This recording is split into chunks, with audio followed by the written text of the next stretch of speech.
Shen Hansheng appartenait à l'élite, mais il s'est retrouvé subitement en terminale.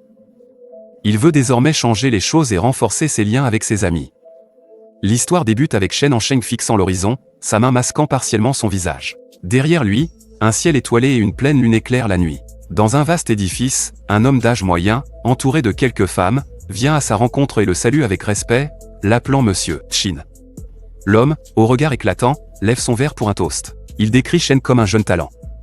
Shen, pourtant, reste impassible et décline l'éloge. L'homme hésite face à sa froideur, mais continue d'insister.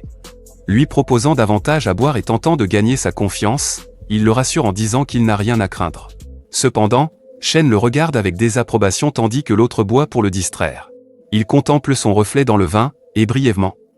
Il est plongé dans ses réflexions, son nom résonne, mais il ne s'identifie plus. Persuadé, il pense que tous ceux qui l'entourent sont hypocrites.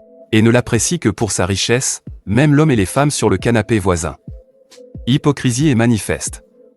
Peu après, Zhan Mingji fait remarquer que la future femme de Shen aura beaucoup de chance. L'homme avec eux précise que Shen est célibataire lors de cette fête très prisée. Zhan, un peu gêné, s'assoit à côté de lui et réalise bientôt sa sophistication et ses standards élevés. Carte de visite en main, espère se faire remarquer.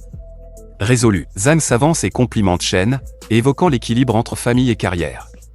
Il l'écoute. Puis elle se penche et lui tend sa carte de visite, qu'il l'acceptera. Shen prend la carte avec un sourire, et Zhan rayonne. Sur la table, il y a une bouteille d'alcool. L'homme réalise que Shen a à peine bu, mais insiste pour raccompagner. Shen décline, affirmant que sa maison est proche pour rentrer seul. Il soupire, marche vers sa voiture, sa veste dans une main, et pose l'autre sur la poignée. Un bruit soudain près des roues le distrait.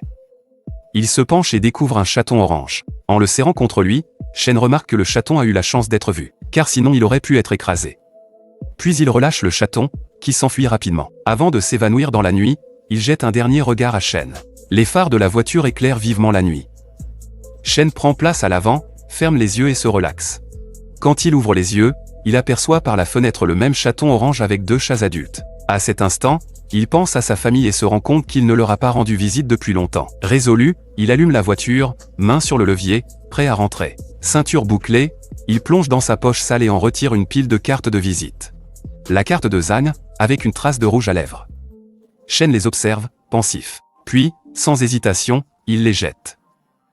Les cartes s'éparpillent sur le sol, certaines emportées par le vent, d'autres écrasées au démarrage.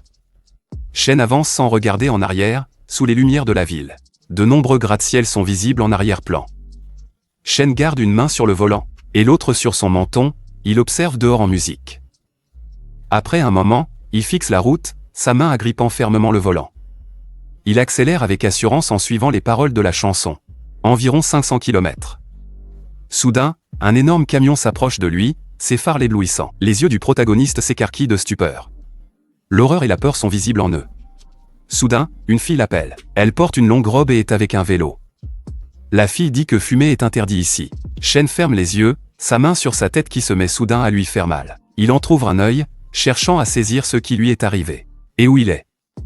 La fille en robe longue est devant lui, l'air surprise. Les gens derrière sont étonnés par son audace. Le type sur le banc tousse, et le protagoniste est perplexe de ne pas savoir qui est à côté de lui. Ses yeux s'ouvrent grands d'incompréhension totale, comme si tout n'était qu'un rêve. Le protagoniste reste confus par la situation et aperçoit soudain un détail sous le regard déconcerté de son ami. Il aperçoit son reflet près du banc où ils sont assis.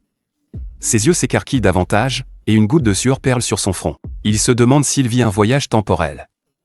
Le garçon est complètement perdu. La fille aux cheveux noirs regarde timidement vers le sol, silencieuse, espérant une réaction de Shen. Le protagoniste est saisi par le visage. L'homme dit que son comportement n'est pas habituel, et cela ne devrait en aucun cas être fait. L'inconnu ferme le poing et exprime l'espoir que le protagoniste connaîtra un avenir heureux et guérira d'un cœur brisé. Le protagoniste est irrité par l'insistance de l'étranger. Ses amis sur le banc sont perplexes, ne saisissant pas ce qui est arrivé au jeune homme. Shen se penche, une cigarette à la main. Son visage s'assombrit considérablement, et il demande sérieusement et froidement au grand inconnu qui il est. La terreur se lit sur le visage du grand gars face à cette réaction. Et il choisit de s'en aller, affirmant que Shen ne mérite pas tant d'attention. En attendant, la fille observe en silence avant de finalement parler. La fille lui dit que c'est acceptable s'il choisit de l'ignorer, mais elle a précisé qu'elle ne souhaite pas de relation pour le moment, et son avis n'y changera rien. Shen la fixe, préoccupée par sa mention. Elle ajoute que s'il persiste, elle en parlera à sa mère de son tabagisme. Le protagoniste a oublié qui est sa mère, mais il craint qu'elle le découvre. Il est furieux et ne saisit pas comment la fille connaît sa mère. Son ami continue de le fixer, perplexe, tandis que le grand gars s'énerve de plus en plus. La fille lui donne une bouteille d'eau et lui dit de revenir plus tard pour s'inscrire. Shen décline l'offre, et le grand gars critique le héros pour faire semblant d'être dur sans raison. La fille devient silencieuse, et ne comprend pas le comportement du héros. Petit à petit, elle rapproche la main tenant la bouteille d'eau. Puis laisse la bouteille sur le siège, et avec un regard insatisfait se retourne et part. Mais Shen ne commande pas cela, et regarde la fille et le grand gars partir à vélo. Il interroge son ami sur la sincérité de sa déclaration à elle. Celui-ci pose sa main sur son épaule et lui dit d'arrêter de feindre. Le protagoniste comprend que c'est la fille qu'il aimait quand il était étudiant. Il regarde le gars à côté de lui avec curiosité et lui demande son identité. Wang Xibo l'attrape par la chemise en criant qu'ils sont meilleurs amis et ont toujours fumé ensemble. Le protagoniste questionne s'il est ce Zibo qui est allé en Irak. Son ami s'énerve davantage. Peu après, il se promène dans une rue chinoise typique, bordée de magasins et de maisons à 3 étages. L'ami conseille de réduire consommation d'alcool à cause de l'inscription. Le protagoniste acquiesce.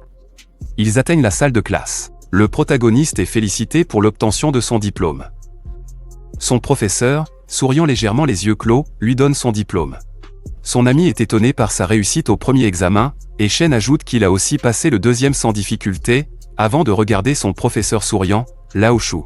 Il lui rappelle que ce professeur succombera à une maladie due aux cigarettes.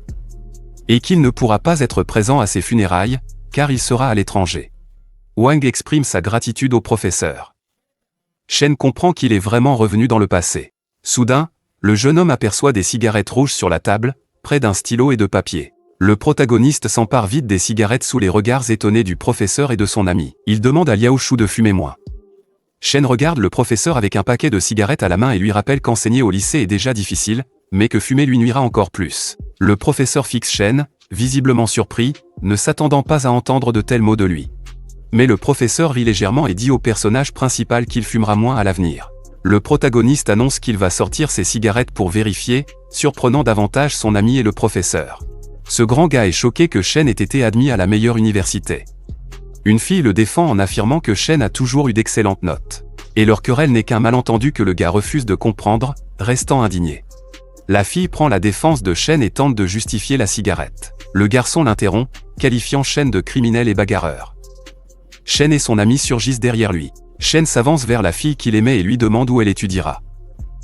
La fille rougit un peu et répond qu'elle va étudier à l'université de Tinguet. Le jeune homme dit qu'il va étudier à l'université de finance et d'économie. Le voisin tente de l'humilier, mais le protagoniste l'ignore complètement. Il demande l'heure, et la fille regarde sa montre, disant qu'il est 17h20. Le protagoniste lui saisit la main, demande où elle a acheté la montre, et suggère que 17h20 veut dire « je t'aime ». Le grand gars le repousse, indigné, l'accusant de vouloir confirmer ses sentiments pour la fille. Shen reste impassible et choisit de s'éloigner, tandis que le grand gars hurle de colère derrière lui. Pendant ce temps, un haut-parleur vissé sur un poteau diffuse des sons musicaux. Les rayons du soleil passent par les fenêtres, éclairant une classe vide où le drapeau chinois ressort vivement sur le mur. Shen sort calmement de l'école avec une pancarte à la main, regardant les écoliers en uniforme marcher à proximité. Il tourne la tête et aperçoit des gars jouant au basket, tentant de marquer un panier. Les écoliers se dirigent vers le panier, échangeant et riant autour d'un sujet captivant. Le protagoniste observe le soleil qui éclaire son visage, fatigué mais apaisé. Il ferme les yeux, savourant le soleil. Les derniers rayons qui éclairent la rue disparaissent peu à peu. C'est dans la place à Night qui marche avec son meilleur ami, le protagoniste réalise que, pour la première fois depuis des années, il peut rentrer chez lui. Une voix derrière les interpelle, incitant Shen et Zibo à se retourner. Il voit Xiao Yang et le gars croisés plus tôt à l'école. Le protagoniste est mécontent de les revoir. Xiao s'approche de lui à vélo, et mentionne qu'ils n'ont rien noté dans son cahier destiné aux camarades. Le protagoniste l'observe en silence, abaissant un peu son regard curieux. Xiao sort un cahier du panier de son vélo pour ses collègues. Elle le tend à Shen, lui demandant d'y écrire un souvenir pour elle. Le grand gars fixe le protagoniste, visiblement plus irrité et insatisfait que ses actions ne le suggèrent. Il exige que Shen écrive quelque chose de bien au lieu de regarder Xiao. La fille rougit un peu et lui demande d'arrêter de la fixer. Mais le personnage principal s'excuse en disant qu'il regarde juste le cahier. Il ouvre le cahier pour son collègue et commence à regarder ce qui y est déjà écrit. Le cahier regorge de souhaits. Un poème de William Yeats, que Gao, le grand gars, a prétendu avoir écrit, capte son attention. Shao désigne la page blanche du cahier avec son stylo et demande au jeune homme d'écrire quelque chose plutôt que de tout lire. Le protagoniste passe alors le cahier à son meilleur ami pour qu'il écrive en premier. Cependant, l'ami ne sait toujours pas quoi écrire, ce qui le gêne. Wang note son souhait que Shao embellisse avec le temps. Ensuite, le cahier retourne à Shen, qui doit y ajouter quelques mots. Mais hormis l'envie de jeunesse, il ne trouve rien à imaginer. Après un moment de réflexion, le protagoniste se met doucement à rédiger ses vœux dans le cahier de Xia, lui offrant un poème avec un jeu de mots. Mais le grand gars se moque de lui, et l'autre fille trouve le poème unique. Xia regarde attentivement le cahier et remarque que le vers est très bien écrit. Elle avertit Shen qu'elle ne dira pas à sa mère qu'il a fumé. Gao l'encourage à rentrer chez elle, en citant le fait qu'il fera bientôt nuit. Shen et Wang voient le groupe partir. Son ami est vexé d'avoir été obligé de signer le cahier avant lui. Le protagoniste le taquine en lui demandant s'il a des sentiments pour Xiao. Son ami le réfute aussitôt. Tout en marchant, le personnage principal suggère d'aller au fast-food le lendemain. Son meilleur ami est étonné, et Shen justifie son choix en mentionnant un dîner familial ce soir. Zibo demande alors s'il peut l'éviter. Le protagoniste tourne dans l'allée et laisse son ami seul, disant qu'il ne comprend rien. L'ami le regarde avec incompréhension sans dire un mot. Le protagoniste avance dans l'allée étroite, éclairé par une lanterne et des enseignes. Il se remémore divers souvenirs d'enfance. Par exemple, sa mère le réprimandait quand il revenait de l'école avec son uniforme tout sale. Ou ado, sa mère demandait à manger, mais il disait non. Il se rappelle d'une nuit où il était plongé dans une pile de manuels pour finir ses devoirs. Le protagoniste se rappelle un homme d'âge moyen au club qui le complimentera plus tard. Shen pense à son enfance, son adolescence, et son avenir, sachant déjà ce qui va se passer. Le protagoniste avance vers la porte rouge, close derrière la grille. Il fixe la porte sans bouger, un sourire discret se dessine sur ses lèvres, tandis qu'une lampe solitaire éclaire son visage à l'entrée. Le jeune homme tend la main vers la porte et frappe, demandant à sa mère de l'ouvrir. Sa mère ouvre soudainement la porte, mécontente qu'il crie si fort, et dit qu'il oublie toujours ses clés. Le protagoniste rentre en râlant sur la chaleur et la nécessité d'allumer la clim. Se demandant où est son père, il saisit la télécommande de la clim. Sa mère lui dit que son père travaille encore, puis lui offre une assiette de pastèques. Shen, étonné, commence à manger et remercie sa mère, qui lui conseille de manger tranquillement. Alors qu'il mange sur le canapé, sa mère lui rappelle de se doucher plus tard et de poser ses papiers d'admission sur la table. Le protagoniste savoure la pastèque avec plaisir, réalisant qu'elle a toujours le goût familier d'autrefois.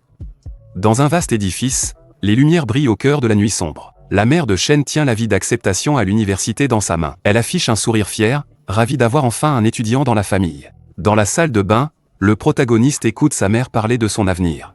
La femme pense déjà à sa remise de diplôme et à ses petits-enfants. Le protagoniste sourit avec ironie en se contemplant dans le miroir. Il pense que sa mère n'aura pas de petits-enfants avant 35 ans. Le bruit du salon interrompt les pensées du personnage principal. Le jeune homme, Comte, quitte la douche en remarquant que son père est déjà là. Le père du protagoniste reste dans le salon, déboutonne sa chemise tout en confirmant son retour. Malgré la fatigue évidente, quelque chose d'important attire l'attention du père de Shen. Il saisit la télécommande du climatiseur et règle la température pour le bien-être de tous. Soudain, la mère furieuse envahit la pièce avec un manteau et un paquet de cigarettes, accusant Shen de fumer. Le protagoniste essaie de justifier à ses parents que le professeur lui a donné des cigarettes pour réussir ses examens. Mais la mère n'y croit pas et accuse le père de manquer d'attention envers le fils. Le père dit qu'il est trop tôt pour que Shen fume, et la mère ajoute que le père devrait aussi fumer moins. Et qu'il est temps pour tout le monde de se mettre à table. Les parents du protagoniste sont assis sur le lit. Elles demandent de l'argent pour l'université de leur fils, mais le père pense qu'il devrait le laisser suivre ses propres choix. La mère, inquiète, dit à son mari que leur fils l'écoute de moins en moins en grandissant. Même si les parents ont toujours soutenu ses idées, le père remarque que le fils n'est peut-être pas le meilleur élève. Mais son intelligence le soutient, et ils doivent l'appuyer. La mère de Shen écoute attentivement tout ce que son mari dit sur l'avenir de leur fils. Elle regarde ailleurs, absorbée par ses pensées sur son fils. L'aube se lève sur une rue chinoise, les lampadaires brillent encore. Sur la table de chevet, un réveil indique qu'il est temps pour lui de se lever. Le protagoniste, sans penser à rien, est partiellement couvert par une couverture. Il jette un œil au réveil posé tranquillement sur la table de nuit.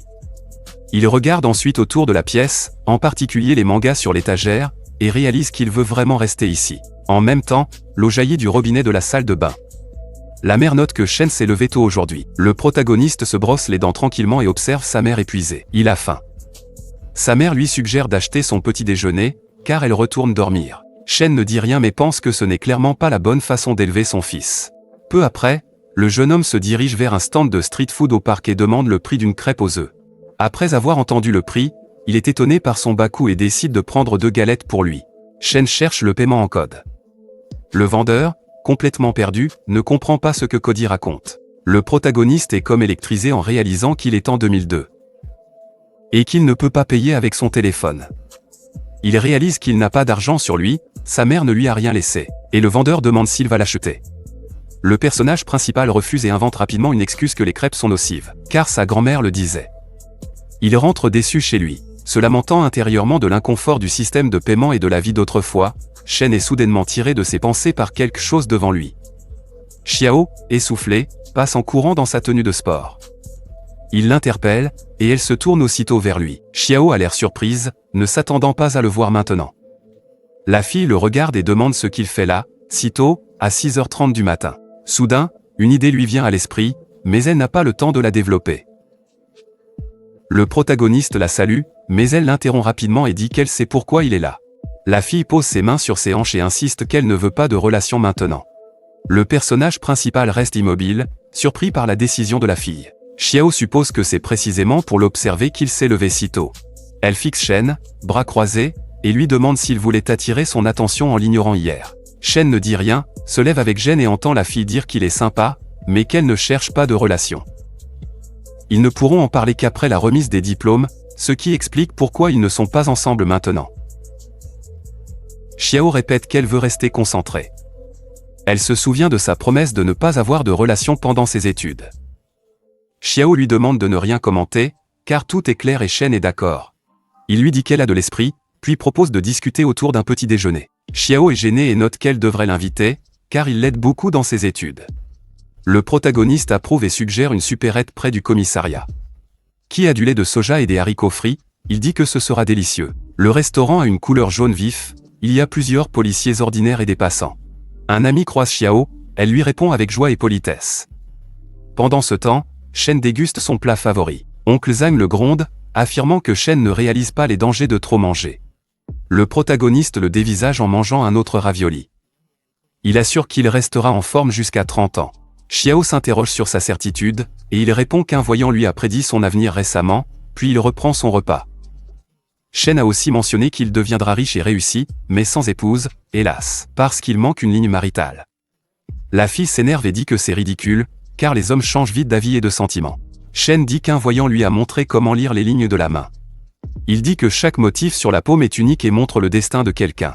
Le jeune homme note que les pains du propriétaire et de sa femme diffèrent. Il leur dit que les pains du propriétaire sont lisses, mais que sa femme les fait avec des plis. Xiao doute de cette remarque. Il regarde alors, un peu gêné, les propriétaires préparer les pains. Elle regarde le couple préparer les pains, et remarque la planche où ils sont posés. Et remarque que leur texture et forme varient totalement. Elle regarde cela avec surprise, et à cet instant, le protagoniste pense qu'elle ignore les bases de la boulangerie, car la forme du pain est dictée par sa garniture, c'est le secret. Il capte l'attention de Xiao et lui tend la main, ce qui l'a fait détourner son regard du couple propriétaire du restaurant. Le protagoniste, affichant un sourire espiègle, croit pouvoir mystifier quelqu'un grâce à la divination. Il tend sa main et invite la fille à la regarder. Xiao demande ce qu'il fait, mais il dit que ce n'est que de la divination. Après un instant de réflexion, la fille choisit de lui faire confiance pour la divination. Il examine sa main et décrit les motifs selon les principes confucéens. Il dit que si la ligne de vie est longue, vous serez en bonne santé et heureux. Xiao est étonné, ne s'attendant pas à des propos aussi sérieux de sa part. Il marque une ligne de sagesse sur sa main, disant qu'elle aime rêvasser, et aussi qu'elle sera heureuse. Il trouve la ligne de mariage confuse et lui conseille d'éviter les garçons qui la poursuivent, en restant prudente. Le jeune homme marque une pause théâtrale et annonce qu'il pense avoir trouvé son mari idéal. Il lui prend la main, affirmant que son mari idéal est là, elle retire sa main, indignée, et Shen la remercie pour le petit déjeuner. Le jeune homme, détendu, se dirige vers la sortie pour rentrer chez lui. La femme du propriétaire le fixe avec suspicion. Shen informe la femme du propriétaire que la fille a réglé sa note. Juste alors, Un policier entre et fixe le protagoniste avec attention. Le protagoniste mâchouille un cure-dent et observe le policier avec curiosité, se demandant pourquoi ces personnes lui paraissent familières. Le policier discute derrière lui, tandis que la femme du restaurateur fixe Shen avec désapprobation. Le protagoniste, totalement perdu, se retourne pour comprendre la situation. La femme du restaurateur s'adresse au policier en désignant Shen du doigt. Le policier se retourne brusquement et fixe le jeune homme aux côtés de la femme du restaurateur.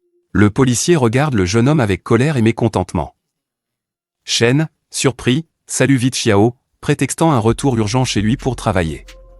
Il commence à courir en réalisant que le policier est le père de Xiao. Un bus à 2 étages est à l'arrêt de Zhensheng, se remplissant peu à peu de passagers. Le protagoniste et son ami comparent les filles de l'université à celles du lycée. Et que, contrairement au lycée, l'université est un choix d'études pour l'étudiant. Le protagoniste n'aime pas que son ami lui pose tant de questions. Mais son ami dit avoir aperçu Xiao, le protagoniste jette un coup d'œil par la fenêtre, et Zibo comprend son intérêt. Le jeune homme regarde par la fenêtre la fille près de son père et de la voiture ouverte. L'ami mentionne que la voiture du père de Xiao est en panne, et le personnage principal ne l'a pas revue depuis leur altercation au restaurant. La fille sent qu'on la regarde et se tourne vers la personne qui l'observe. Voyant Shen, elle s'éloigne mécontente.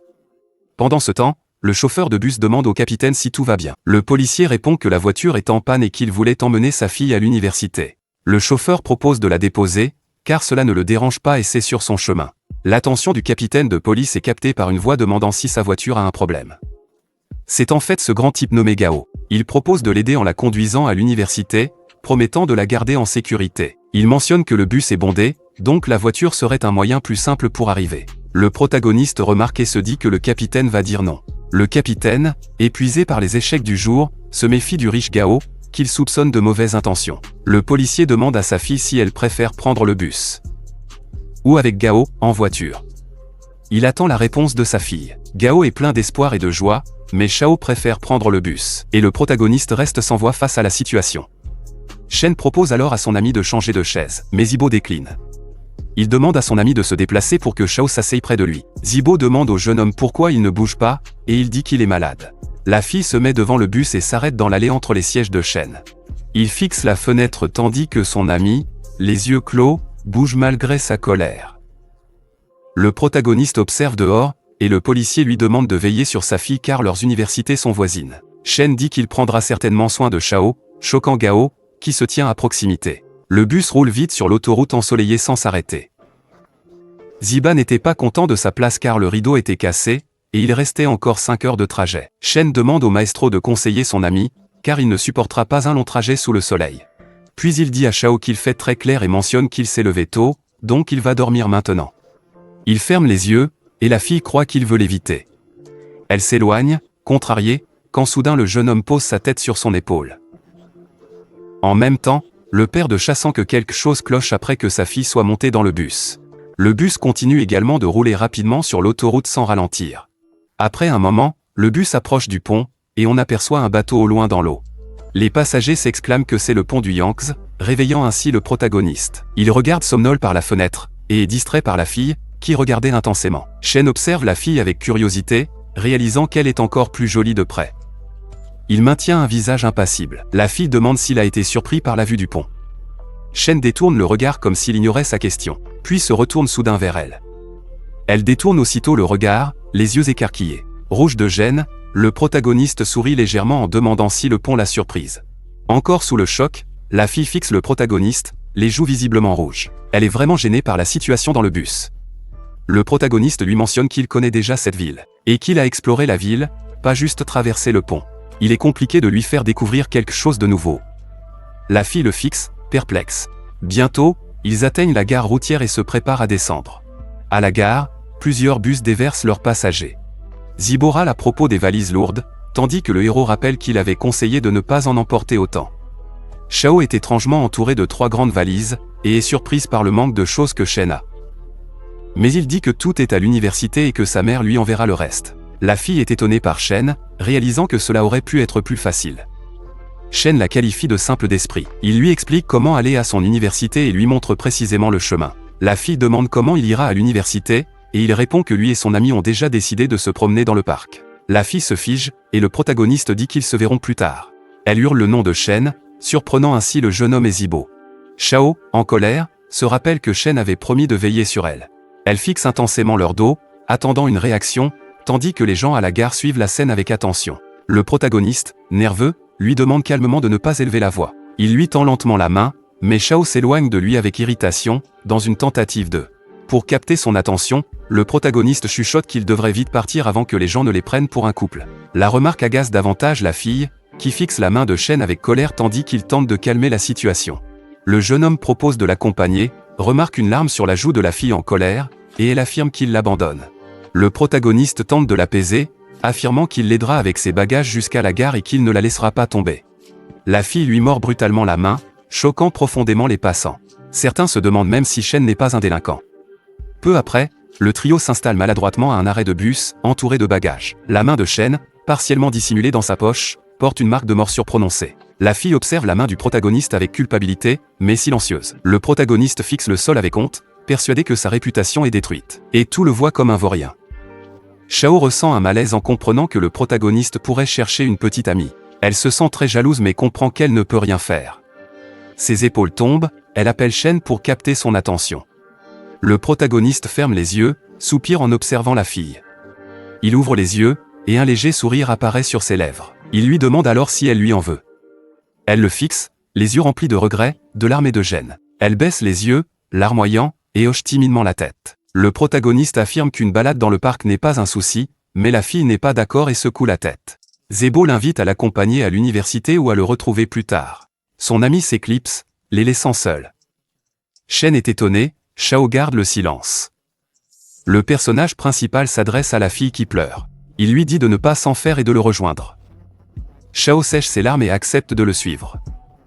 Shen prend la plupart des bagages, laissant la fille ne porter qu'une valise. Il fixe devant, dépose la fille dans sa chambre, puis s'éloigne.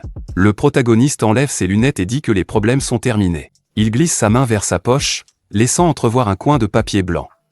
Une jolie fille lui a remis le numéro du dortoir, précisant qu'il peut appeler quand il veut, tandis qu'une fille contrariée reste en arrière-plan. Le protagoniste serre le papier dans ses mains, souriant avec joie, convaincu qu'on ne peut pas refuser cela. En arrière-plan, un poster rouge orné de hiéroglyphes dorés accueille les étudiants à l'entrée de l'université. Le protagoniste réalise qu'il n'était pas vraiment venu ici depuis 10 ans. Parmi la foule d'étudiants se promenant sur le campus, on peut voir une fille avec une longue frange.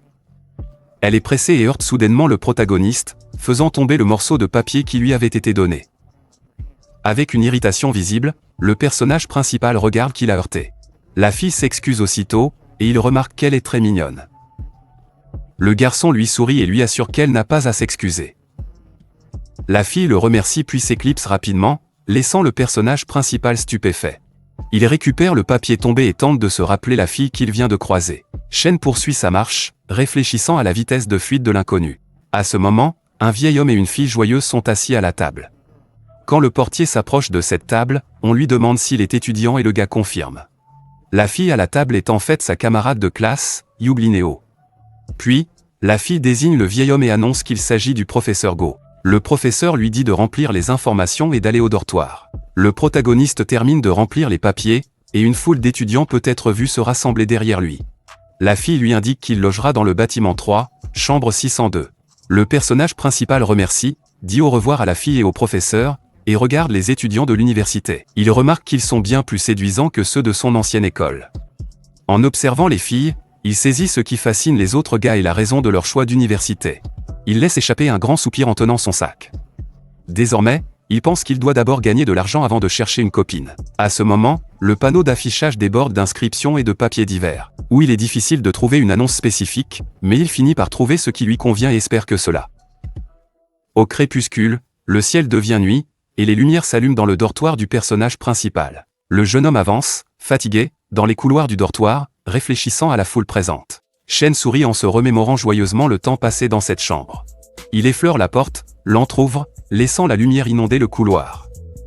Il se dit que ses voisins n'ont pas changé. Il sourit et salue joyeusement les voisins, demandant s'il est le dernier arrivé. À cet instant, 3 personnes remarquent le protagoniste, mais l'une d'elles est particulièrement ravie de le voir.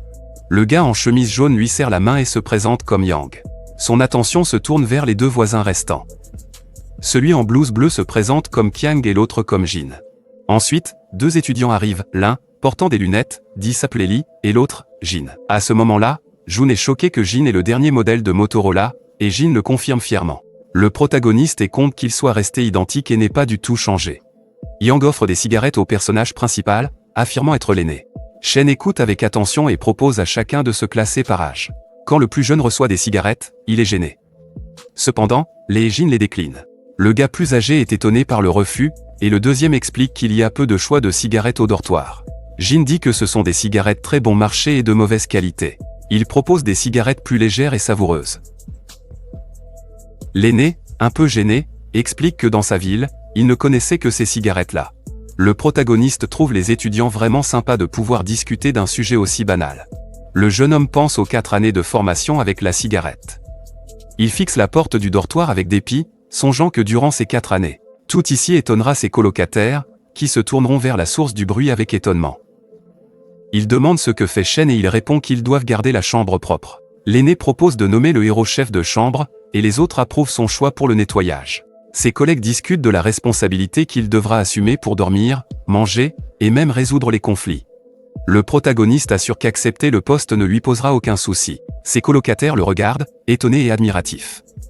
La nuit, on entend des éloges sur sa responsabilité et son courage. Le jour se lève, et le soleil éclatant illumine les rues. Au matin, le protagoniste est réveillé par le bruit assourdissant du téléphone de Jin. Lee dit à Shen qu'il doit aller en cours, alors il a besoin d'un uniforme. Les yeux du protagoniste brillent de satisfaction lorsqu'il comprend quelque chose d'important. Il bondit du lit en déclarant qu'il est temps de chercher les filles. Soudain, il sort et voit de nombreux étudiants en camouflage dans la classe, dont beaucoup de filles. Le personnage principal trouve que ses camarades ne sont ni très belles ni jeunes. Cependant, Shen propose à ses camarades d'aller voir les filles. Certains colocataires, gênés, ne réagissent pas. Le protagoniste s'avance avec confiance vers un groupe de filles et explique à l'une d'elles que l'uniforme militaire facilite leur communication. Parmi elles se trouve Yug, une fille qu'il connaît déjà. Il salue cette fille, et elle est heureuse qu'il l'ait retrouvée. Yug dit qu'il est le seul des 27 garçons à avoir osé s'approcher des filles. Le personnage principal se présente et demande si quelqu'un de sa province est ici. Une des filles à queue de cheval lève la main et dit qu'elle est de cette province. Les colocataires de Shen admirent son charme et disent que des personnes comme lui sont toujours appréciées. Une fille mentionne que la première année est exigeante et espère qu'il pourra veiller sur ses camarades de la 4e. On voit la confiance dans ses yeux, et il mentionne qu'il doit assister le professeur avec le groupe. Soudain, le jeune homme voit la fille qu'il a rencontrée hier et demande à Ou à son sujet. Ou dit qu'il a oublié de la présenter. La fille devient rouge et recule, Ou dit au protagoniste qu'elle s'appelle UCHU. Et qu'elle partage sa chambre avec lui. Elle se cache derrière lui avant de partir. Ou demande de ne pas en parler et précise que cette fille est orpheline, a de mauvaises notes et étudie à crédit. Le protagoniste se rappelle que UCHU était une élève studieuse et brillante. Shen se souvient d'un instant lors de la remise des diplômes des étudiants de l'université. Ce jour-là, UCHU a emprunté une robe incroyablement belle à quelqu'un, ce qui a choqué toute l'université. Il se souvient des détails de la tenue et admire la beauté de la fille. Le jeune homme se souvient que leurs liens ont été rompus à l'avenir, mais cette fois, il ne laissera pas cela se produire. Déjà en classe, le professeur tousse et attire l'attention des étudiants en disant que la réunion a déjà commencé. Le professeur observe les étudiants présents et les encourage à se présenter. Une fille rousse se lève et annonce qu'elle s'appelle Yenien. Les colocataires du protagoniste jugent la fille, ce qui laisse Chan perplexe. Rapidement, la voix hésitante et timide d'une fille capte l'attention du jeune homme. Yuchu est près du tableau et évoque brièvement sa personne et sa province natale. Les colocataires de Shen ne sont pas impressionnés par la fille, mais le protagoniste sait ce qui se cache sous ce masque. Le professeur parle de la nécessité de choisir un directeur ainsi qu'un représentant du groupe. L'aîné parmi les colocataires de Shen l'invite à être représentant, et le deuxième colocataire dit qu'il pourra aider ses amis. Ou se concentre et pense qu'elle doit essayer plus fort parce qu'ils sont concurrents. Elle conseille à la fille timide d'ignorer les garçons, car ils sont idiots. Yuchu est très embarrassé. Pendant ce temps, sous un ciel dégagé, les instructions des professeurs résonnent et doivent être obéies sans réserve. Un militaire affirme qu'un garçon doit se couper les cheveux car il enfreint les règles. L'étudiant proteste en disant que d'autres ont aussi les cheveux longs. Certains étudiants se demandent s'ils devront aussi se couper les cheveux, ce qui rend certaines filles hystériques. Voyant les filles prêtes à défendre leur droit de garder leurs cheveux longs, le protagoniste remarque la fuite de Yug et décide de prouver son leadership. Il questionne le professeur sur ses actions, ce qui déclenche aussitôt une réaction de l'instructeur militaire. Les mains dans les poches, le protagoniste est observé par ses camarades. Dans un choc de perplexité, Shen se présente et dit qu'il est étudiant en 2e année d'administration publique. Le professeur a encore les ciseaux en main, mais Shen lui demande de les ranger pour éviter des ennuis. Le professeur le fixe sévèrement et annonce que les cheveux longs sont interdits lors de l'entraînement militaire, ce qui terrifie tout le monde. Un garçon rétorque avec colère qu'il choisira sa coiffure lui-même. Shen lui dit de se calmer, précisant que l'instructeur est là uniquement pour l'entraînement.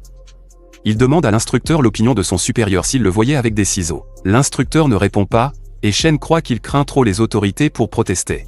Il questionne si les étudiants ne peuvent pas avoir les cheveux longs et demande à voir la règle. Le jeune homme affirme que s'il existe vraiment une règle, il se rasera la tête en premier. L'instructeur reste sans voix et confus, ne sachant pas quoi répondre à l'étudiant. Après un moment, le protagoniste propose de mettre des casquettes pour éviter que les cheveux ne gênent ou distraient en classe. L'instructeur accepte. Le protagoniste va vers le gars qui s'était disputé et lui demande de s'excuser. Le gars proteste, affirmant qu'il n'a aucune raison de s'excuser. Le protagoniste insiste, et le gars cède rapidement. Jackie s'avance vers l'instructeur, évitant son regard, et s'excuse timidement. Le professeur, les yeux clos et la gorge nouée, réfléchit un instant avant de rassembler un groupe. Les filles admirent le courage du protagoniste, et quelques-unes commencent à s'intéresser à lui. Hugh prend Yuchu par la main et commence à l'éloigner du stade. Le protagoniste encourage ses camarades à se mettre en ligne. L'instructeur interpelle le protagoniste par son nom complet. Puis l'informe que le jeune homme a fumé et a donc enfreint les règles, il doit donc courir 10 tours. Le protagoniste se renfrogne, tandis qu'un de ses amis rit de la situation. Shen mentionne qu'un de ses amis fume aussi, donc il doit courir 5 tours. L'instructeur choisit de sanctionner les deux, les obligeant à courir 10 tours. Rapidement, ils sont épuisés.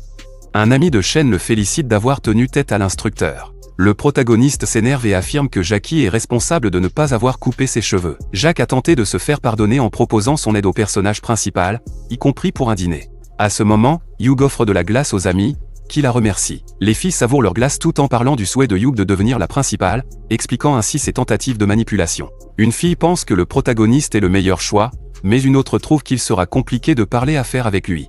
Une des filles, sans hésiter, dit de voter selon ses envies.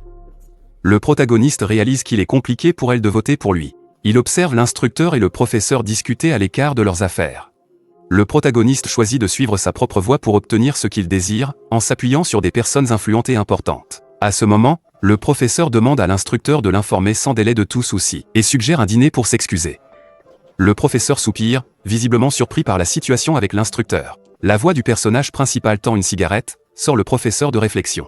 Le professeur accepte la cigarette et interroge Shen sur le conflit. Le protagoniste assure que le problème est réglé, et le professeur le félicite pour son initiative, mais il est interrompu par son téléphone, car son téléphone sonne. Le protagoniste écoute et réalise que le professeur a des soucis personnels. Croule sous le travail. La voix au téléphone hurle au professeur qu'il doit aider, sinon il pourrait ne jamais revenir. Le professeur fixe le téléphone, et le protagoniste demande si c'était sa femme. Il propose de récupérer la fille du professeur. Malgré les doutes, le protagoniste insiste pour aider, mais le professeur s'inquiète qu'il ne sache pas comment y aller. Shen assure qu'il connaît la ville et a des proches ici.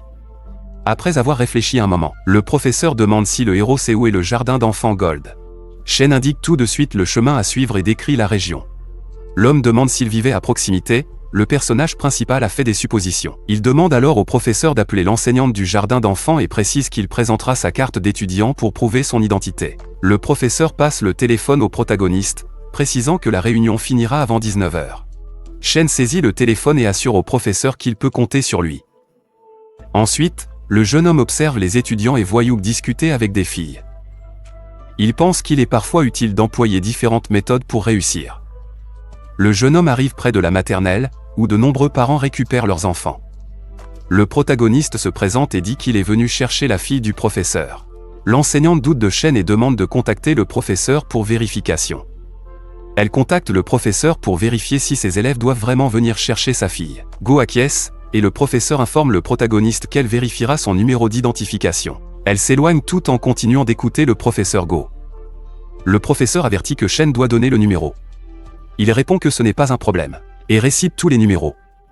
Le professeur vérifie leur authenticité et conclut l'échange avec le père. Elle s'excuse pour ses soupçons, mais le protagoniste dit qu'il n'y a rien de mal à cela.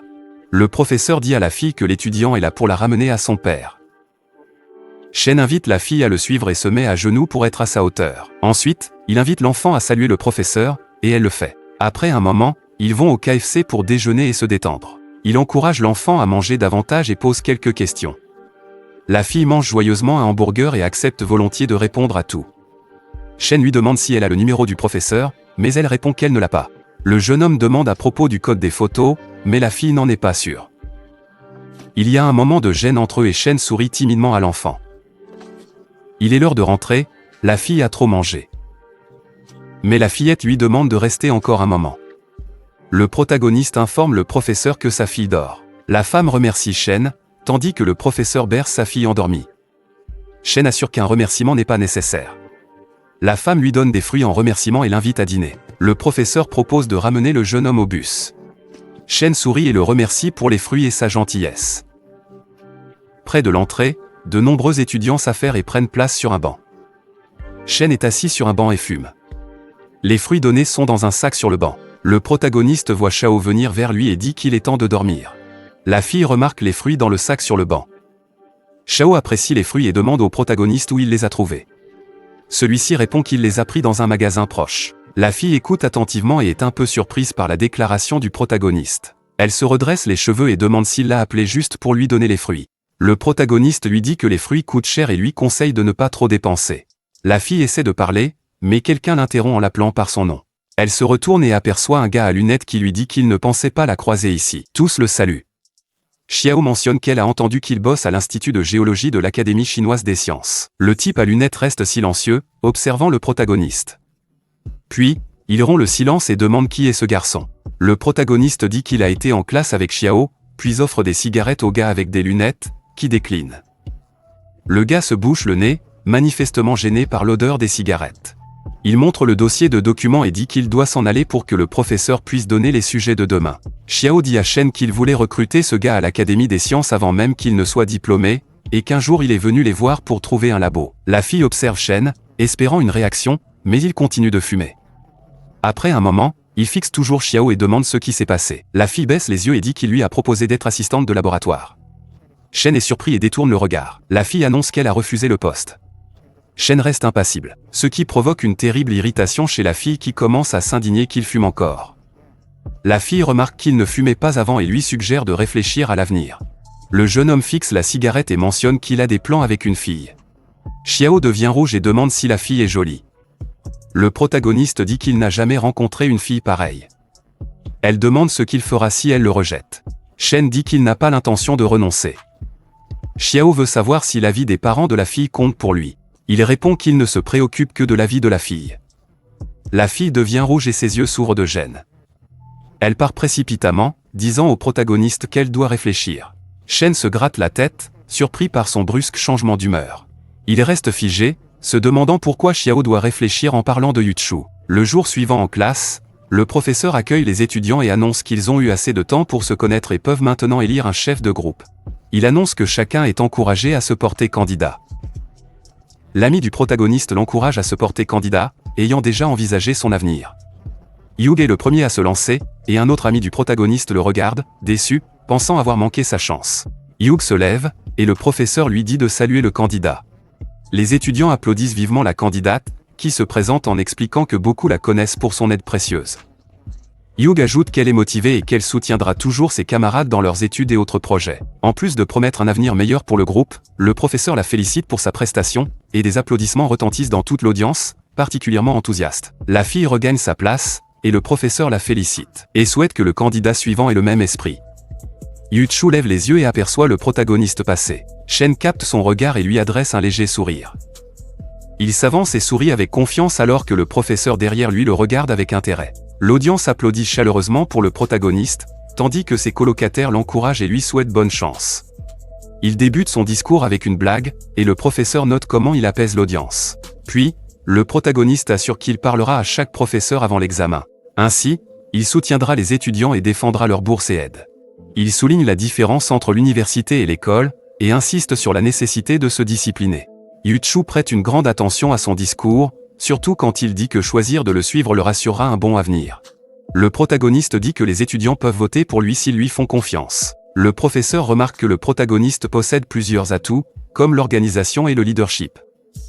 L'homme inscrit les résultats au tableau, et les étudiants votent une dernière fois pour Shen. Le professeur annonce, sur la base des résultats du vote, avec 27 points, le protagoniste élu leader. Shen exprime sa gratitude, ses coéquipiers le félicitent. Pendant ce temps, Hyuk rappelle à Yuchu que les hommes sont très peu fiables. Et elle ne devrait pas oublier que la fille déçue traverse le campus universitaire, pensant que tout a perdu son sens. Tout à coup, le protagoniste interpelle son rival par son nom. Hyuk est mécontent en attendant qu'il montre sa nouvelle position. Shen déclare qu'il veut lui proposer un dîner pour discuter. La fille rougit, confuse et gênée. Puis elle lui demande s'il est devenu leader pour qu'elle tombe amoureuse de lui. Le protagoniste dit qu'il voulait juste parler du contrôle avec elle. Pour montrer ses intentions, il suggère que la fille vienne avec son ami. Yuchu rougit face au protagoniste lorsqu'il annonce les avoir conviés pour parler d'un sujet important. Hyuk dit qu'il ne faut pas compter sur son soutien ni celui de son ami. La fille se rappelle qu'il a invité les garçons à dîner récemment, mais a négligé les filles. Hyuk quitte son siège pour aller chercher à manger. Yuchu, mal à l'aise, est assise face au protagoniste, qui reste silencieux. Le jeune homme fixe la fille devant lui, mémorisant ses traits et admirant sa beauté. Yuchu finit par le regarder, mais elle rougit immédiatement et ne s'arrête pas. Shen lui sourit en réponse au contact visuel. Son sourire s'élargit alors que la fille brûle de gêne. Il retourne à la table avec un plateau chargé et informe le protagoniste du prix des plats. Il commence le repas, et la fille demande à Shen ce qu'il veut d'elle. Et elle veut savoir le but de leur rencontre. Shen répond qu'il a une tâche importante à accomplir avec elle. Puis il déclare qu'il veut lui donner le poste de chef. Hyuk demande incrédule si le personnage principal va vraiment lui transférer le poste. Elle se demande s'il a perdu la tête. Shen assure qu'il va bien, mais il veut comprendre ses raisons d'être leader. Ses motivations intriguent. Après un moment de réflexion, la fille dit qu'elle souhaite aider les étudiants. Cependant, le protagoniste reste sceptique. Hyuk évite son regard, comme si elle avait été démasquée. Elle explique vouloir être servante plus tard, donc elle a besoin d'expérience en leadership. C'est important pour ce métier, le protagoniste saisit ses motivations et voit qu'elle a besoin d'une carrière. La fille ne saisit pas la raison de sa question ni ses intentions réelles. Il affirme qu'il ne cherche que l'argent, et elle répond qu'elle n'a pas de contact. Il lui explique que ce poste renforcerait son influence, et la fille remarque que c'est idéal pour atteindre le but. Quand Shen lui demande si elle est d'accord, la fille tente de répondre non. Pendant ce temps, Yuchu mange en silence et écoute leur conversation. Le protagoniste dit qu'il veut ce poste juste pour 1 an, car il n'a pas envie d'être chef. Yuchu, mal à l'aise, le remercie pour le repas et souhaite s'en aller. Mais Shen lui dit d'un ton arrogant de retourner à sa place. La fille panique, et Hyuk se met activement à la défendre. Le protagoniste glisse une assiette de crevettes vers la fille, affirmant qu'elles sont pour elle. La fille se tord de surprise, mais Shen lui demande de finir et pointe l'assiette avec sa main. La fille paniquée dit qu'elle n'a pas besoin de le faire pour elle. Contexte confus, le protagoniste s'interroge sur le refus de crevettes par YCHU. Ou est vraiment dégoûté et ne comprend pas ce qui se passe. Shen la regarde avec. Un embarras mêlé de ressentiment se lit dans ses yeux. Il s'approche d'elle et saisit sa main qui tient un cupcake. Puis le jeune homme demande si c'est vraiment si bon et demande à essayer. La fille est stupéfaite. Le protagoniste goûte le dumpling et dit qu'il est correct, mais elle reste abasourdie. Les yeux grands ouverts, elle bégaye et transpire, tentant de parler, mais Ou l'interrompt en appelant le protagoniste. Ou, ne comprenant pas la réaction de la fille, commente qu'ils doivent encore coopérer. À cet instant, la jeune femme est furieuse, tandis que son ami est mortifié. Le protagoniste, la tête légèrement penchée, pense qu'il a toujours vu Yen-In comme la plus belle du groupe, mais réalise maintenant qui est vraiment la plus belle. Il trouve cette évaluation étrange et incompréhensible. Puis, la fille commente que peu de gens savent distinguer la véritable apparence et la beauté. Donc, le protagoniste doit garder cela secret, car Yuchu est très naïve et son ami craint qu'elle ne rencontre des gens mal intentionnés. Shen accepte sans hésitation, mais leur demande d'arrêter de le fixer si intensément en parlant de mauvaises personnes. Il réplique avec ironie que tous les hommes ont les mêmes pensées. Convaincu d'avoir fait un choix tactique, le protagoniste choisit de consolider ses liens. Après un instant, il suggère de céder son rôle de leader en 2e année. Mais la fille demande quelles assurances il peut donner.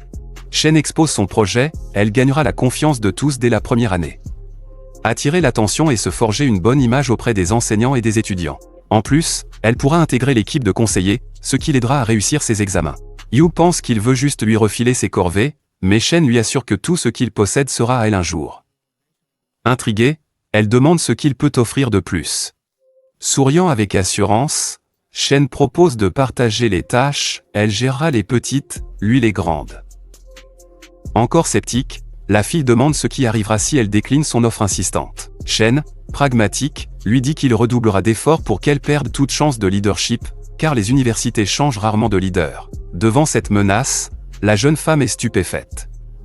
Le protagoniste promet de l'aider dans toutes les affaires. Mais la fille, de plus en plus en colère, dit qu'il ment clairement et qu'il ne tiendra jamais cette promesse, montrant son mépris. Shen, cherchant à charmer, appuie son menton sur sa main et assure qu'il a toujours été honnête avec tous. Soudain, la fille se lève et annonce qu'elle accepte. Puis elle dit à Yushu qu'il est temps de partir. Yushu murmure un accord, et elles partent ensemble. Le protagoniste, Comte, savoure sa réussite, il l'a convaincu. Quelques jours après, dans un restaurant aux couleurs rouge et blanc, les étudiants célèbrent bruyamment la fin de l'entraînement militaire. Les étudiants lèvent leur verre avec joie, entourés de nombreux snacks chinois traditionnels sur la table. Gao incite Xiao à manger plus et propose qu'ils se voient souvent, leurs universités étant proches. Mais elle décline son offre. À ce moment-là, le meilleur ami du protagoniste s'assoit à côté, l'air mécontent. Shen le remarque et demande ce qui arrive. Son ami se plaint qu'à l'université de finance, il y a 62 élèves dans sa classe, mais juste 2 filles. Étonné, le protagoniste ouvre grand les yeux et interroge sur les 2 filles. Plutôt que de répondre, son ami se contente de boire en silence, évitant le sujet. Comprenant sa frustration, Shen lui tape sur l'épaule et l'encourage à continuer de boire. Xiao affirme que l'université devrait privilégier les études plutôt que les relations. Mais Zibo lui répond que si elles existent dans sa spécialité, elle devrait se taire. Gao invite Shen à se rapprocher de Xiao et lui demande ce qu'il pense d'elle. En attrapant les baguettes, le protagoniste touche accidentellement l'épaule de Xiao. Sans hésitation, il s'excuse pour ce geste, laissant Gao et Xiao complètement choqués. Zibo fait abstraction des protestations de Gao, se disant qu'il voulait imiter Shen sans paraître insolent. À ce moment, Xiao remarque qu'ils se voient peu et propose de discuter de leur réussite. Gao veut provoquer Shen, alors il lui propose de parler de ses réussites en premier. Le protagoniste allume une cigarette, espérant créer un effet dramatique avant de répondre à ses camarades. Il exhale la fumée et, en détournant les yeux, annonce qu'il est le chef de classe. Gao est complètement abasourdi, il ne s'attendait pas du tout à ça et fixe le protagoniste avec étonnement. Le meilleur ami de Shen doute aussi et s'exclame que le protagoniste doit mentir. Gao accuse le protagoniste de malhonnêteté, affirmant qu'il n'a pas les qualités pour être chef de groupe. L'attention passe du protagoniste à son ami, qui est invité à parler de son université. Il dit que l'école est bien équipée, avec un restaurant où ils pourront aller ensemble plus tard. Shen, en fumant tranquillement, se dit que ses camarades sont juste des gamins émotifs jouant aux adultes sérieux. Gao réfléchit à sa nuit passée à rédiger les atouts de son université. Et souhaite que Xiao rejoigne son université. Juste à ce moment, Gao est enfin questionné à ce sujet. Mais une personne l'interrompt pour appeler le protagoniste, ou lui dit qu'une fois les cours commencés, le groupe pourra participer à différentes activités. Et quel type de paiement il recevra en tant que leader. Le protagoniste dit à ses collègues qu'il doit partir pour parler de ses affaires. Puis il s'approche de Wu et dit qu'il reçoit 50 yuan par personne. Et bien qu'il doute que ce soit trop cher, il affirme que tout va bien. Shen fixe la fille et lui dit de remettre ses 50 à son ami Yuju. La fille le fixe, visiblement perplexe et prête à poser une question. Mais elle ignore le héros et se tourne vers ses amis, assis au café en l'attendant. Wu voit Xiao fixer Shen et saisit aussitôt la situation. Elle regarde à nouveau le protagoniste, prend son argent, et exprime son souhait que le patron aille bien. Le protagoniste est étonné par son attitude et son humeur changeante. Cha se lève. Fier de lui, il interroge encore le protagoniste sur sa qualité de leader. Gao essaie de rabaisser Shen en disant que les leaders ne sont que des serviteurs, et ne sont pas prêts d'intégrer le conseil étudiant, qu'il s'apprête à rejoindre. Le protagoniste ignore l'insulte et affirme partager l'avis de Gao. Zibo demande à propos de son nouvel intérêt amoureux et Shen demande perplexe quand il s'est enivré. Son ami murmure que, d'après lui, le protagoniste cherche à capter l'attention de Yuchu, mais ce dernier lui intime de se taire. Les camarades de classe se disent au revoir et se dirigent ensemble vers une station proche. Derrière le bâtiment de la station, de grands hiéroglyphes dorés sont inscrits. Le protagoniste s'apprête à partir, quand Xiao l'interpelle soudainement. Clairement animée d'une intention, elle baisse les yeux pour rassembler ses idées avant de parler. Après un instant, elle regarde le protagoniste, puisant dans sa confiance pour partager son idée. Elle proclame à voix haute dans la rue qu'elle admire la ténacité de Shen envers elle. Cela attire l'attention de tous les passants. Une déclaration aussi bruyante dérange le jeune homme. Il semble ne pas vouloir en entendre davantage. Après un instant, le protagoniste allume une cigarette et s'installe sur un banc aussi sombre qu'un nuage. Le jeune homme se sent coupable d'avoir laissé Xiao croire qu'il éprouve encore des sentiments pour elle. Peu après, le jeune homme atteint une rue bordée de bâtiments à étages. Il s'approche du bâtiment de bureau et dit qu'il est déjà près de Shanton Express. Le jeune homme observe les employés de l'entrepôt et remarque l'absence de code vestimentaire. Tous les employés portent ce qu'ils veulent. Il décide d'agir, s'approche d'un ouvrier et lui offre une cigarette. Shen s'enquiert de la présence du directeur. Le travailleur accepte la cigarette et indique que Zhang est à l'étage supérieur. Le protagoniste le remercie et se rend au deuxième étage. Il entre dans le bureau du directeur et voit l'homme occupé à écrire sur une feuille. D'abord, il ne voit pas le jeune homme, puis le directeur le remarque et lui demande son identité. Shen montre un papier sur le poste libre et mentionne avoir vu une annonce de job à temps partiel. Le directeur lui demande son origine, et le protagoniste mentionne son université. Le patron mentionne qu'un autre étudiant de son université est déjà venu, puis suggère au jeune homme de retourner à l'école.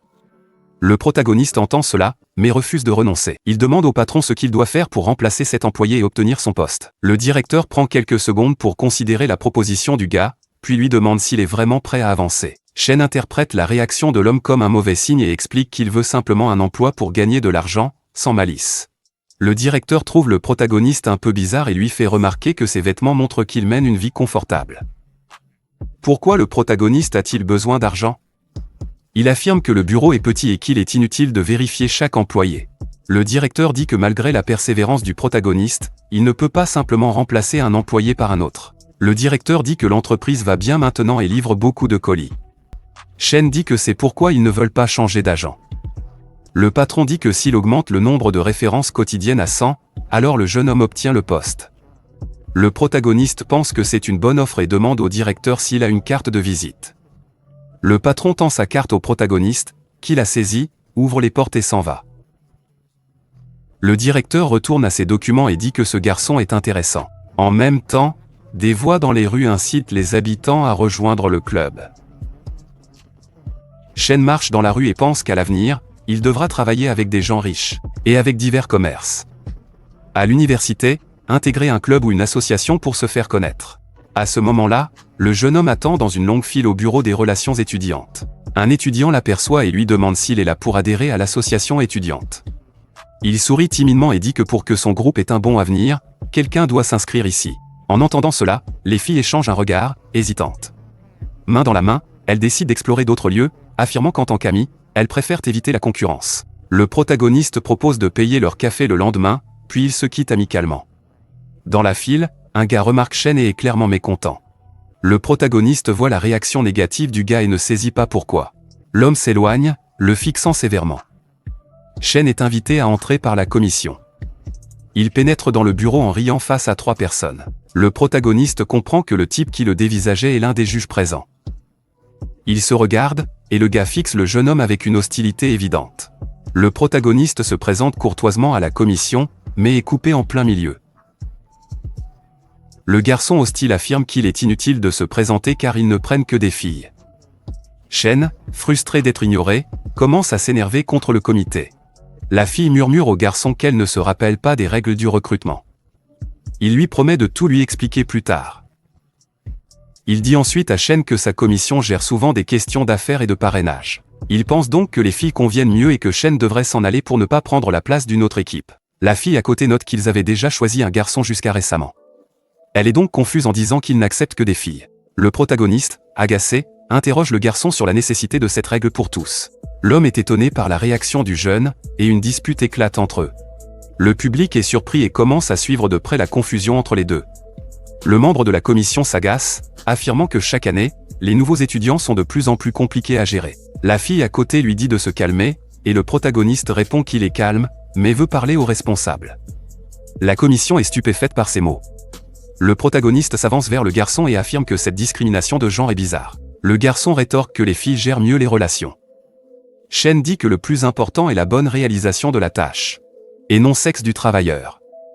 Il dit que si seules les filles sont nécessaires, que fait ce garçon ici? Les gens autour soutiennent Shen et disent au garçon de partir.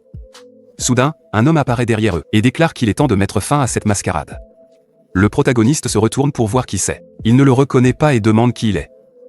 L'homme se présente comme Zuo et dit qu'il est le vice-président de l'Union des étudiants. Il pénètre dans le bureau et propose d'appeler la sécurité en cas de problème. Le protagoniste dit tranquillement au vice-président qu'il est alors temps de partir. Zuo demande où il compte aller. Shen rétorque qu'il peut appeler le garde. Zuo, déconcerté par tant d'audace, demande à quel groupe est affilié le protagoniste, et qui est son conseiller. Shen dit qu'il dirige le 2e groupe et offre son numéro. Le vice-président est étonné par l'audace du nouveau. Ensuite, des filles arrivent et soutiennent Shen. La fille de la commission s'approche du protagoniste et lui dit de rester calme. Elle lui annonce qu'il a déjà passé l'entretien et qu'il doit juste attendre le résultat. Le personnage se détend et lui sourit. Il affirme qu'il n'y a donc pas lieu de s'inquiéter. Le membre de la commission critique alors le comportement du personnage principal, le qualifiant d'arrogant et méprisant envers le club. Shen rétorque qu'aucune règle n'empêche les nouveaux d'entrer au club. Le public soutient le protagoniste en demandant pourquoi les juges l'empêchent de participer s'il en a le droit. Le vice-président assume la responsabilité et demande au protagoniste s'il peut assurer le parrainage. Shen demande si l'homme peut toujours garantir le parrainage et Joe répond positivement. Le protagoniste affirme qu'il peut s'en charger aisément, ce qui les indigne. Le vice-président soutient le protagoniste, affirmant qu'il est temps de permettre aux nouveaux de rejoindre sans considération de sexe. Xue ajoute qu'un peu d'aide des nouveaux serait bénéfique. Il croit pouvoir offrir au protagoniste l'occasion de prouver sa valeur. Le vice-président souhaite voir qui des deux obtiendra le plus de parrainage. La voisine affirme que Ju a un avantage grâce à son année d'expérience au ministère étudiant. Le vice-président demande alors si le protagoniste souhaite se joindre à la compétition. Shen interroge sur les conséquences de sa victoire et d'un parrainage lucratif. Zhu lui dit qu'il pourrait devenir vice-président de la commission. Shen accepte avec enthousiasme, ce qui surprend Zhu, ne s'attendant pas à cette réaction. Shen montre les gens autour et affirme qu'il y a de nombreux témoins, donc Zhu doit tenir sa promesse. À ce moment, les règles sont expliquées, une personne est choisie au hasard pour évaluer le parrainage. Celui qui obtient le plus de sponsors l'emportera. On vérifie si les règles sont bien comprises. Le rival du protagoniste confirme. Le protagoniste doute de la fiabilité du tirage au sort. Mais il accepte les conditions. L'adversaire a été assigné à un salon de coiffure et Shen a gagné une papeterie à proximité. L'adversaire s'éloigne et déclare avec assurance qu'on verra bien qui l'emportera. Le public regarde de loin le type qui parle à la direction du salon. Yang dit au héros que le coiffeur a ouvert récemment, mais que la papeterie existe depuis longtemps. Shen le rassure. Le rival du héros revient joyeux et annonce qu'il a collecté 200 frais de parrainage et un coupon de 300 yuan. Le protagoniste, peu impressionné, se débarrasse de la cigarette et s'éloigne de son rival, et marche vers les étudiants. Une fille vient à sa rencontre et lui offre son aide. Elle propose de l'accompagner, car il est seulement en première année. Elle pénètre dans le magasin, salue le propriétaire en s'excusant de le déranger, puis explique que le club cherche des sponsors pour l'université. D'un geste brusque, le propriétaire tape la table avec un livre. Il déclare bruyamment qu'il a trop de dettes, donc il ne peut rien sponsoriser. La fille explique qu'il sort ce livre à chaque demande de parrainage, et le protagoniste réalise que gagner de l'argent est difficile pour les gens. Le vendeur présente le livre et propose de parrainer les étudiants s'il l'aide à régler ses dettes.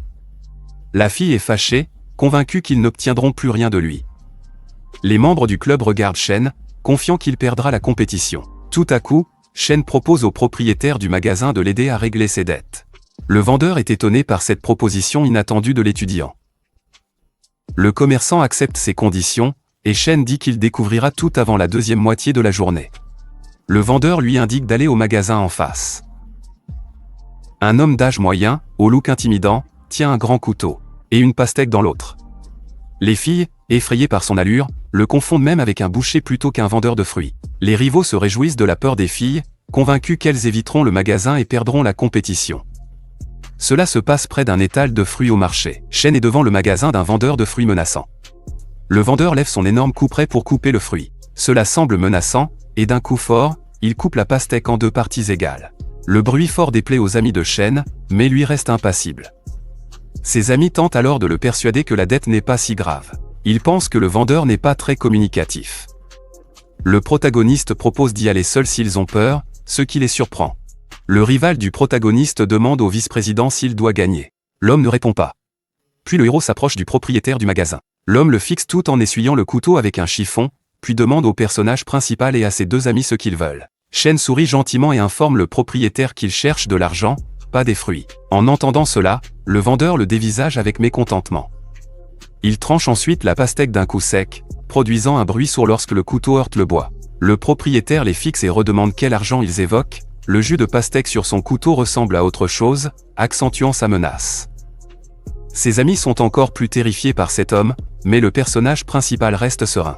Il saisit un morceau de pastèque sur la planche du vendeur et commence à le déguster. Shen, serein et sûr de lui, informe l'homme qu'il arrive du magasin de fourniture de bureau d'en face. Il mentionne que l'homme doit encore 3500 au propriétaire du magasin et n'a pas remboursé. Le propriétaire du magasin est étonné par l'audace du protagoniste et s'interroge sur son absence de peur, alors il demande quand il l'a engagé.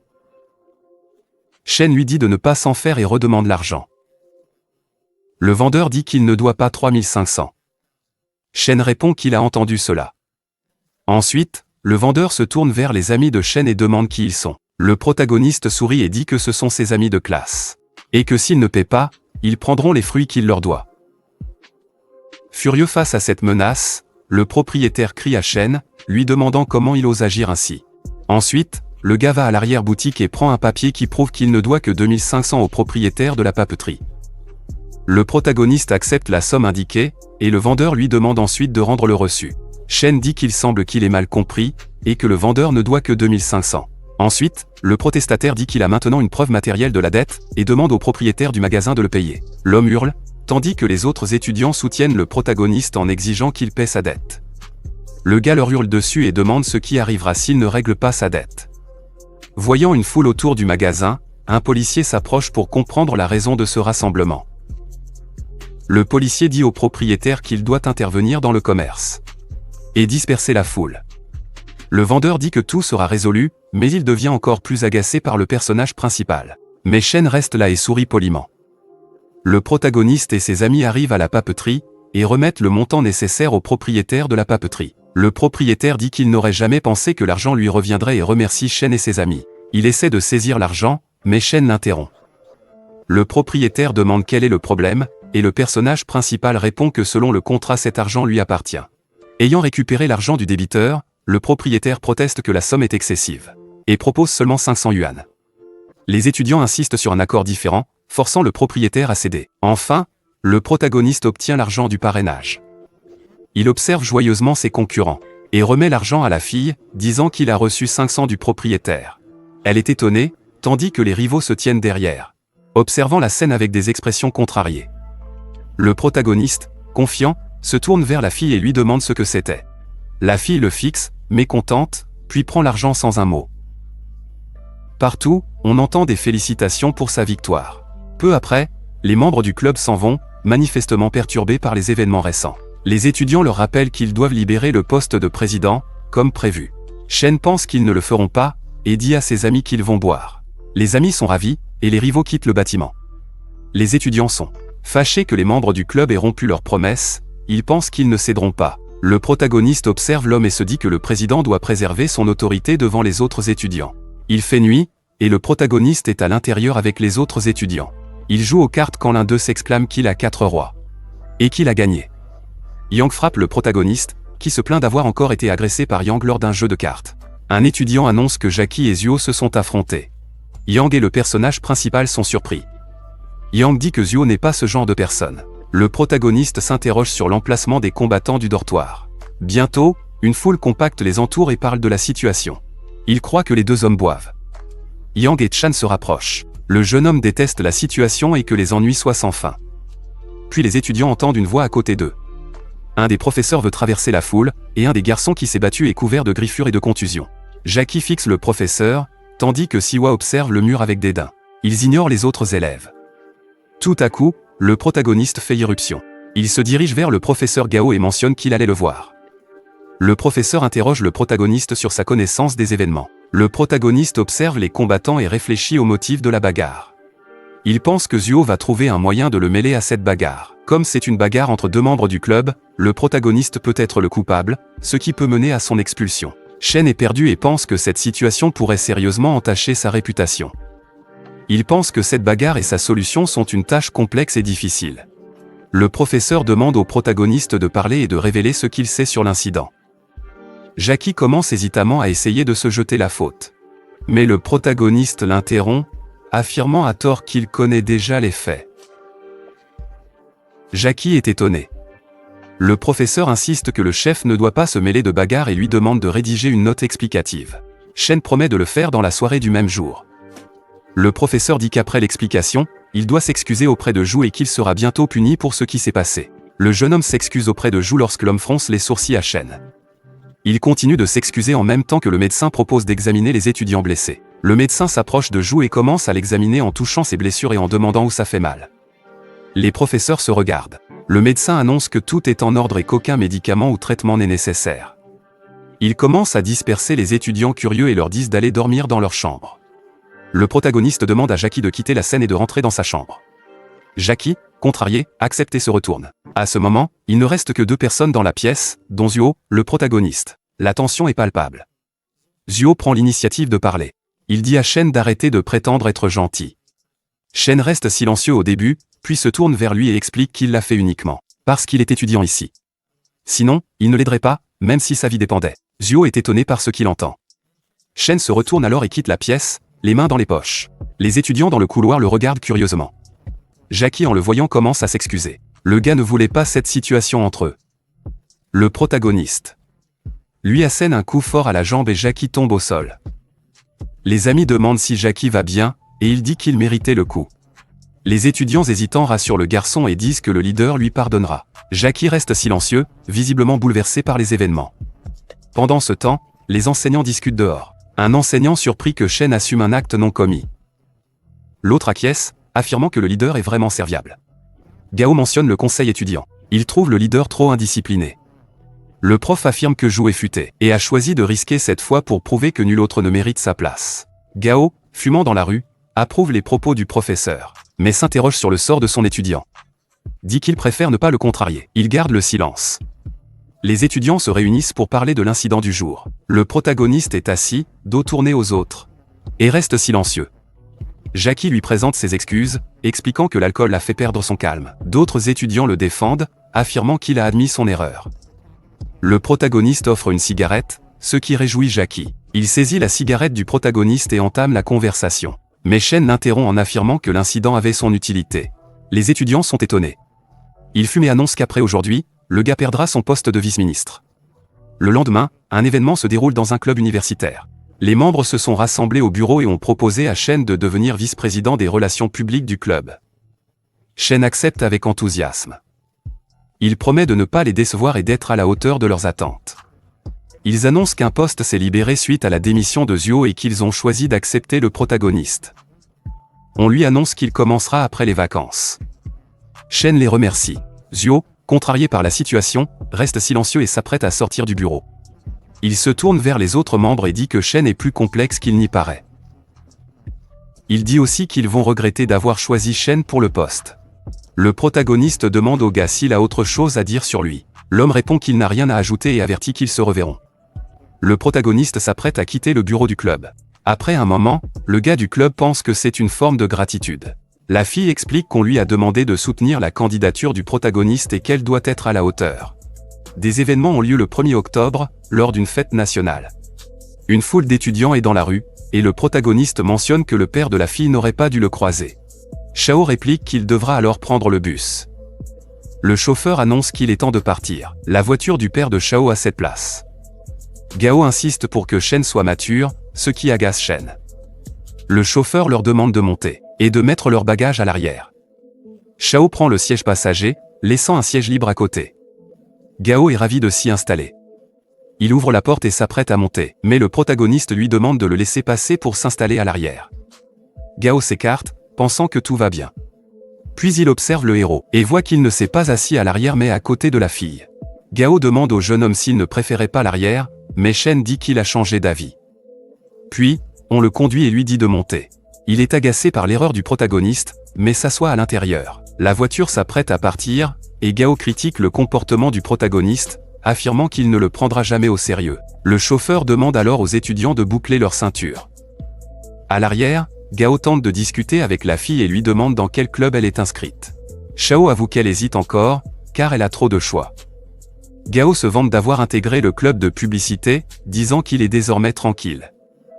Zibo dit qu'il voulait rejoindre le club, mais n'a pas été accepté. La fille dit qu'elle veut intégrer le conseil étudiant. Il demande ensuite dans quel club est Shen. Il dit qu'il est vice-président des relations publiques de l'Union étudiante. Ils répondent qu'il est déjà le chef de son groupe à l'université, et où d'autres il peut essayer. Gao doute que le protagoniste soit vraiment vice-président du conseil étudiant.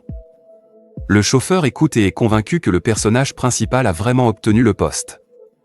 D'après ce qu'il sait de lui, Gao affirme soudain qu'un étudiant de première année ne pourrait pas occuper un tel poste, car cela nécessiterait d'être exceptionnel. Il demande l'avis de Shen, mais il ignore la réponse et dit qu'il ne veut pas parler de telles bêtises. Après un moment, la voiture freine dans la rue et ils descendent. Le chauffeur leur dit que c'est ici qu'ils se quittent. Comme il a encore des affaires à régler, la voiture repart et s'éloigne d'eux. La fille dit qu'elle a encore beaucoup de bagages. Gao offre son aide pour porter les bagages. Elle remarque que le protagoniste a un problème, et lui demande s'il a besoin d'aide. Le protagoniste la fixe sans réagir. Gao, en entendant, propose d'aider la fille avec les sacs, mais Zebo empêche. Le gars est frustré de ne pas pouvoir rester avec la fille et l'assister. Cette opportunité était pour le protagoniste. Il pense qu'il aurait pu venir plus tôt pour éviter de porter les affaires des autres. Mais Zebo voulait économiser sur le train, donc il est venu avec la fille. Après un moment, il prend les sacs de Xiao, elle s'avance et déguste une brochette. Puis l'offre au protagoniste, mais il refuse, puis décide de manger. Et la fille s'approche, lui livrant la friandise directement dans la bouche. Cela le surprend, mais il mange en silence un instant. Elle entame un récit sur un événement récent, mais est coupée. Le protagoniste scrute la foule et aperçoit son père. L'homme paraît déconcerté par l'interaction gênante entre Shen et la fille. La fille ne l'a pas encore remarqué, et le protagoniste réfléchit à une issue. D'autres événements se déroulent ensuite. Le protagoniste va au billard pour se relaxer. Près de la table, il tient une queue. Son ami commente qu'il est surpris de découvrir des lieux aussi agréables en ville. Zebo remarque alors deux filles attirantes qui montent les escaliers à côté d'eux. Il parle d'hier quand le protagoniste a vu son père. Shen mentionne que son père est resté muet, ajoutant qu'il est au courant. Il continue à jouer au billard et le protagoniste, après le coup, dit que c'est à son tour de frapper. Zebo observe que les filles près d'eux portent peu de vêtements et demande au protagoniste si elles ne ressentent pas le froid. Le protagoniste pense qu'elles sont déjà habituées, alors il s'installe sur une chaise à côté et allume une cigarette, dégageant des volutes de fumée à chaque bouffée. Une fille vient vers lui et propose de prendre un verre ensemble. Il lui suggère de tenter sa chance avec Zebo, qui est inexpérimenté. La fille suit son conseil et va vers Zebo, lui demandant s'il a déjà goûté aux fruits de l'amour. Zebo commence à bégayer. La nuit tombe dans la rue, et la lune est visible dans le ciel. Ils sortent de la boîte, et l'amiral qu'ils sont partis à 22h. Le protagoniste lui dit de patienter jusqu'au nouvel an. Zebo affirme qu'il n'a pas besoin d'une fille rencontrée par hasard. Shen allume une cigarette, et allume une cigarette. Il discute de ses activités sur le campus, mais soudain il s'arrête. Son ami lui demande ce qu'il faisait sur le campus, mais il ne répond pas. Il remarque quelqu'un à côté et regarde dans cette direction. Ils se taisent, voyant deux filles les observer avec surprise. L'ami propose de partir, mais il dit qu'il est trop tard, ils ont déjà été vus. Le protagoniste pense que puisque lui et Xiao ne sont pas en couple, le protagoniste pense qu'il peut aller en boîte sans problème. Il sourit en disant que la fête est terminée et que sa maison est ailleurs. Xiao s'énerve et dit qu'il avait affirmé aller chez sa grand-mère. Le protagoniste, à court de mots, se contente de fixer la fille. L'ami de Xiao dit qu'ils ont discuté et que la fille voulait sortir avec lui. Xiao coupe son ami et se penche pour poser son verre au sol. Elle demande à son ami de s'en aller, et elles se mettent à marcher en silence. L'ami mentionne qu'une nouvelle boisson est arrivée en magasin et que Xiao l'a achetée pour lui. La femme critique ses fréquentations et le traite de vaurien. Le protagoniste ne voit pas le problème et pense n'avoir rien fait de mal. L'ami conseille au protagoniste de discuter avec la fille. Shen regrette l'incident, et Zebo avertit qu'il risque de perdre sa copine ainsi. La boisson fruitée de Xiao s'est renversée. Le protagoniste appelle le père de Xiao et compose son numéro. Le père répond, et Shen demande à parler à Xiao. Le père regarde la porte de la chambre, mais elle ne répond pas. Alors, le père pense qu'elle dort déjà. Il informe Shen qu'elle se repose, et lui conseille de rappeler le lendemain. Shen raccroche sans un mot et rentre chez lui. Le matin suivant, il appelle encore chez Xiao, et c'est son père qui répond. Le jeune homme demande à parler à la fille, mais le père répond qu'elle est déjà partie. Peu après, il rappelle au même endroit. Le père répond et demande qui est à l'appareil. Xiao est à côté de lui sur le canapé, mais elle ne répond pas au téléphone. Le protagoniste demande à parler à la fille, mais on lui répond qu'elle n'est pas là. Même si ce n'est pas vrai, Shen demande au père de la fille de lui dire qu'il repart à l'université. Le père chuchote à sa fille que Shen revient aujourd'hui, mais elle reste indifférente et continue de bouder sur le canapé. Xiao ne répond pas aux tentatives des gars de la contacter. Son père, contrarié, la regarde, désemparé. Il interroge la fille sur la cause de leur dispute et les événements de la veille. Elle reste silencieuse, fixant le sol, visiblement troublé par la situation. Shen raccroche le téléphone public et s'éloigne. Il est perdu quant à leur relation. Le père assure que la mère reviendra bientôt. Il croit qu'elle posera des questions si elle voit l'état de sa fille. Au lieu de répondre, la fille se lève et annonce qu'elle va se doucher. Le père choisit de demander si elle et Shen sont en couple. Elle répond de manière agressive et catégorique qu'ils ne sont pas amoureux. Elle est déjà à la maison. Il prépare à faire pour rentrer à l'université. La mère se lamente d'avoir élevé son fils jusqu'à peu, mais maintenant il s'en va sans remords. Le protagoniste rétorque qu'il n'y peut rien car il est un leader. La mère lui tend de l'argent, mais il refuse en disant qu'il n'en a pas besoin. Elle demande comment il peut ne pas en avoir besoin, et Shen répond qu'il a récemment gagné 2500. Il s'apprête alors à partir, conseillant à ses parents de veiller sur leur santé et d'éviter les disputes. La mère le fixe, muette. Il referme la porte, laissant ses parents seuls. La mère demande à son mari s'ils ont vieilli. Le père demande pourquoi elle pense cela. Elle dit qu'on dirait que Shen vit désormais de façon autonome, sans leur aide financière ni besoin d'eux. Le père pense que c'est bien, car ils s'inquiéteront moins pour lui. Mais la mère n'est pas d'accord et demande si des amis de son mari ont des filles du même âge que Shen. Le père se souvient avoir vu son fils et la fille Xiao dans la rue en couple. Il mentionne à sa femme que ses amis de classe doivent avoir des filles de leur âge. L'homme se remémore la scène entre Shen et la fille. En même temps, il pleut fort dehors, le ciel est sombre et orageux. Le protagoniste avance sans parapluie à travers l'inondation. Le jeune homme trouve regrettable qu'il pleuve juste après avoir quitté la maison de ses parents. Le protagoniste aperçoit une fille sous la pluie, se faisant tremper. Il la reconnaît, et la fille le voit aussi. Yushu est surprise de le voir ici. Shen s'approche d'elle, sortant un parapluie de son sac. Yushu, un peu gêné, rougit légèrement. Se remémorant leur dernière rencontre, qui était vraiment bizarre, la fille se sent mal à l'aise en sa présence. Le regard de Shen accentue son inconfort. Yuseachu commence à partir, mais il l'arrête. Le protagoniste s'approche. Il lui dit qu'elle n'a rien à craindre et qu'elle ne devrait pas s'enfuir. Ils se regardent, et l'atmosphère est très gênante. À ce moment-là, le jeune homme l'invite à dîner ce soir. La fille ne répond pas, et il dit qu'ils sont camarades de classe. De plus, il dit qu'il ne se sent pas très bien aujourd'hui. Yuseachu demande ce qu'il veut manger. Le protagoniste dit qu'un nouveau plat est à la cafétéria. À la question du prix, il répond que cela.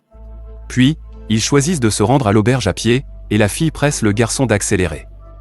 Sous la pluie, elle se met à courir. Le protagoniste continue de rester immobile, et elle disparaît de sa vue, disant qu'elle va se changer. Elle part avec le parapluie du jeune homme, et il demande où est le sien. Puis Yushu revient et dit qu'elle l'a passé à Yu pour qu'elle ne se voie pas. Shen, étonnée, demande à la fille si elle n'a pas besoin de son aide pour rester au sec. Elle dit que tout va bien, et le jeune homme imagine que cette fille est très innocente. Marchant ensemble. Shen lui dit de rester sous le parapluie et ne pas se mouiller. Après quelques minutes, ils atteignent la cafétéria. Ils commandent des crevettes et de l'agneau, pour 2 personnes, ce qui coûte au total 53. La fille donne l'argent au caissier, puis il cherche une table pour s'asseoir. Shen demande si la fille est allée au dortoir pour chercher de l'argent, et elle dit oui. Il la fixe, confus, sans rien dire. Ils s'installent à table et mangent en silence avec leurs baguettes. Le protagoniste mange et regarde la fille, lui demandant si elle a faim. Il lui demande cela parce qu'elle tient simplement la nourriture avec des baguettes sans manger, son visage s'assombrit et elle se fâche en entendant la question. Yukyu a l'air abattu, et Shen remarque que le plat est plus cher que l'hébergement, puis lui demande si elle compte le manger. Elle dit qu'elle a encore 100 yuans économisés. De plus, elle gagnera un peu d'argent en triant des livres à la bibliothèque. Elle mentionne qu'elle peut mettre de côté de l'argent et manger au café. Shen lui demande si elle lui reproche ses dépenses alimentaires, ce à quoi elle répond non. Le jeune homme observe la fille avec curiosité sans lui parler directement. Tandis que le protagoniste rassemble son courage et dit que dans ce cas, elle doit être sa copine. Surprise, elle renverse son riz, et un silence gênant s'ensuit. Yushu se sent gênée et rougit, ne sachant comment réagir à une telle proposition. Puis elle dit qu'elle n'a pris que quelques bouchées et demande au protagoniste de ne pas la forcer à manger. Le protagoniste est surpris par sa réaction, mais accepte et change de sujet de conversation. Elle observe le riz sur la table et mentionne qu'elle préfère ne pas contraindre les gens. Yushu se rappelle comment on lui a dit que Shen avait pris les devants. Puis son ami lui conseille de l'éviter si elle ne l'aime pas. Yushu regarde le protagoniste, mais ne trouve rien à dire. Elle est très gênée par ce qui se passe dans la salle à manger. La fille pense qu'il est temps de partir, et le protagoniste, ayant fini de manger, est d'accord. Il lui conseille de prendre un parapluie car la cantine est près de son dortoir. Il lui suggère aussi de rapporter les restes de la cafétéria chez elle. Il s'éloigne d'elle. Yushu regarde le protagoniste avec incertitude, mais ne dit rien. La fille baisse les yeux et voit un objet sur la table à côté. C'est une enveloppe blanche que le protagoniste a laissée là. Elle mentionne que Shen n'a pas pris l'enveloppe, mais il était déjà parti. Yushu saisit l'enveloppe et l'examine. Le jour suivant, le protagoniste informe le professeur qu'en rendant visite à ses parents, il a pris 2 oies à cuisiner. Le professeur remercie et propose d'inviter. Shen répond que le professeur est trop poli. Go dit à sa fille que le protagoniste est là. La fillette lui saute dans les bras en disant qu'il est enfin là. Shen lui répond qu'il est venu pour elle. Elle lui prend la main et dit qu'elle sait ce que les photos de Cody ont dit. Go ne comprend pas de quoi elle parle.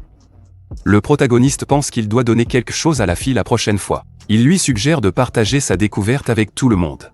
La femme annonce depuis la cuisine que le repas est prêt et qu'on peut commencer à dîner.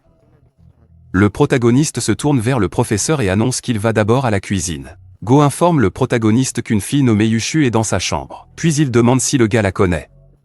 Le protagoniste confirme et le professeur commence à parler de ses problèmes familiaux, et qu'elle a sollicité une bourse pour l'université. Yug l'a aidée, mais elle a des soucis maintenant. Le prof demande à Shen s'il peut s'en occuper. Shen ne répondit pas au professeur, affichant simplement un air surpris. Le professeur a demandé s'il avait des questions, et Shen a simplement répondu non. Le 8 octobre, à l'université, Shen est en classe avec ses amis. Yoon se plaint que reprendre après les vacances est difficile. Shen dit qu'il est aussi fatigué. Soudain, Yug apparaît et demande à lui parler. Elle l'écarte des autres étudiants pour que personne n'entende leur conversation. Elle sort une enveloppe blanche de sa poche et la présente au protagoniste. Elle demande furieusement ce que cela veut dire. Le protagoniste examine l'enveloppe, se demandant comment il l'a obtenue. Il mentionne que ce n'est pas l'endroit pour discuter, les étudiants pourraient mal interpréter. Yug explique que UCHU a demandé de remettre la lettre. Le protagoniste demande si UCHU a ouvert l'enveloppe. Yug répond qu'elle ne l'a pas fait. Le protagoniste demande pourquoi elle a ouvert une lettre non destinée. Yug lui conseille de ne pas poursuivre UCHU et lui rappelle qu'il y a d'autres filles qui pourraient l'intéresser. Le protagoniste se demande s'il a causé du tort à UCHU. La fille dit qu'il lui a donné 500 yuan, et que cela pourrait l'offenser si elle ouvrait l'enveloppe. Le protagoniste lève la main et dit qu'en tout cas, il ne veut pas causer de tort à UCHU. La fille doute de ses mots, mais réalise que les autres lui font confiance et le croient. Donc, il semble agir correctement. Puis, il allume soudain une cigarette, et commence à fumer. La fille s'éloigne du garçon, il révèle qu'il n'est amoureux de personne. Et puis, elle dit qu'elle sait que Yug est célibataire, et qu'il a des amis à lui présenter. Yug, furieuse, s'apprête à partir, mais à mi-chemin, elle se retourne et le regarde. La fille dit que les filles se sentent déconnectées des garçons. Elles sentent souvent qu'elles doivent se rapprocher des garçons. Shen trouve que c'est une bonne idée. Le personnel sera plus amical, facilitant la communication avec UCHU. Demande l'avis de la fille. Elle propose de sortir manger en groupe, mais Shen trouve ça démodé. Il croit que tout le monde doit être uni d'une autre manière. La fille demande s'il a inventé quelque chose. Il répond qu'il lui dira quand il retournera au dortoir. Elle se retourne et dit qu'elle s'en va. Il la coupe en lui demandant de patienter. Shen écrase sa cigarette et dit qu'il y a un autre sujet qu'il veut aborder avec elle. Yug demande ce que c'est.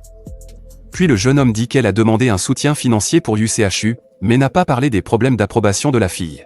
Yug hésite, et le protagoniste rappelle qu'ils ont convenu qu'elle le contacterait en cas de problèmes insolubles. Il dit qu'elle a ses propres motivations et sa dignité, mais qu'il faut parfois les mettre de côté. Yug affirme qu'il peut régler ça et qu'il recontactera la commission pour obtenir de l'aide. Le protagoniste propose de l'accompagner, et elle accepte. Ensuite, Yug parle à UCHU et lui dit que le professeur a informé le protagoniste, qui va maintenant régler le problème.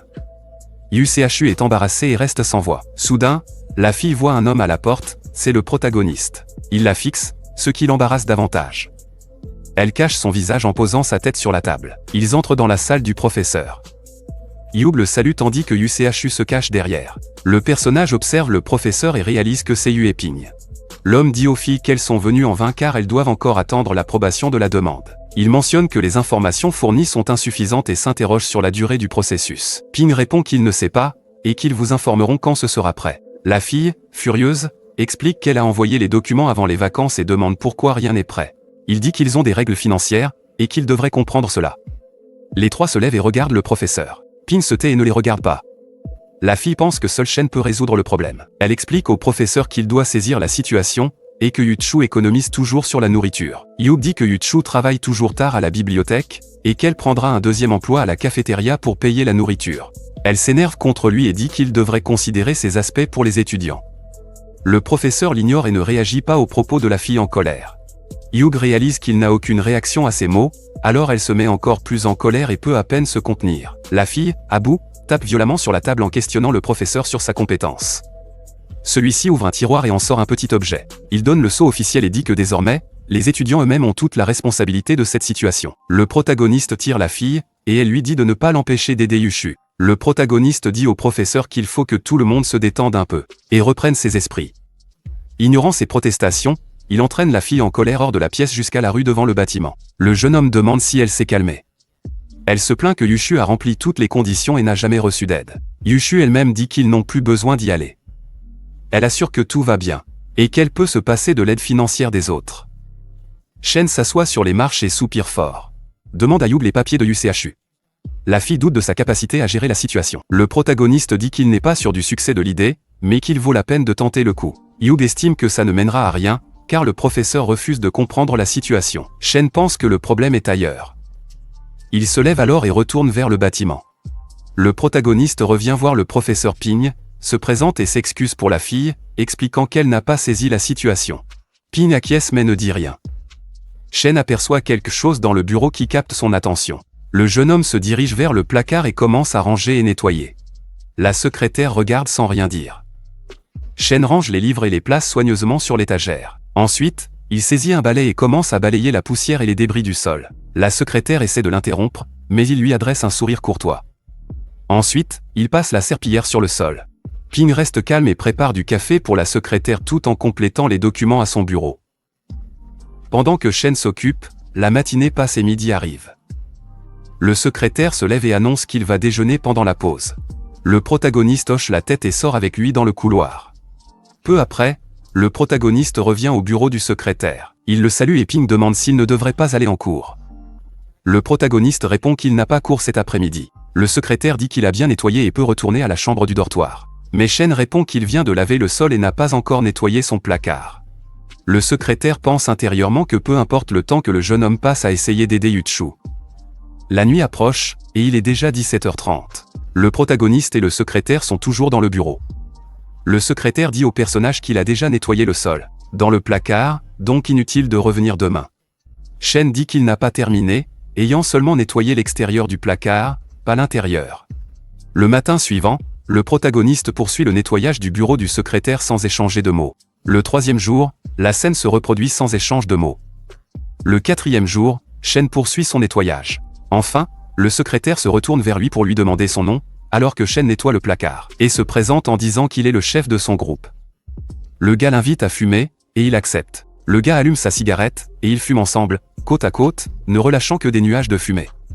Ping demande alors si la situation financière de Yuchu est vraiment si grave. Il répond que ses parents sont partis tôt, alors elle vivait avec sa grand-mère. Il explique que Yuchu fait des économies sur la nourriture, ne dépensant que 50 yuan mensuellement. L'homme écoute Shen, dépose sa cigarette et dit qu'il saisit désormais la situation de la fille. Le protagoniste fume toujours, et n'est plus réactif. Dans le bureau du secrétaire, le protagoniste remarque des documents qui pourraient inciter les étudiants à lancer leur entreprise. Le secrétaire explique que l'université manque de ressources pour cela et ne peut qu'offrir des salles de classe aux étudiants.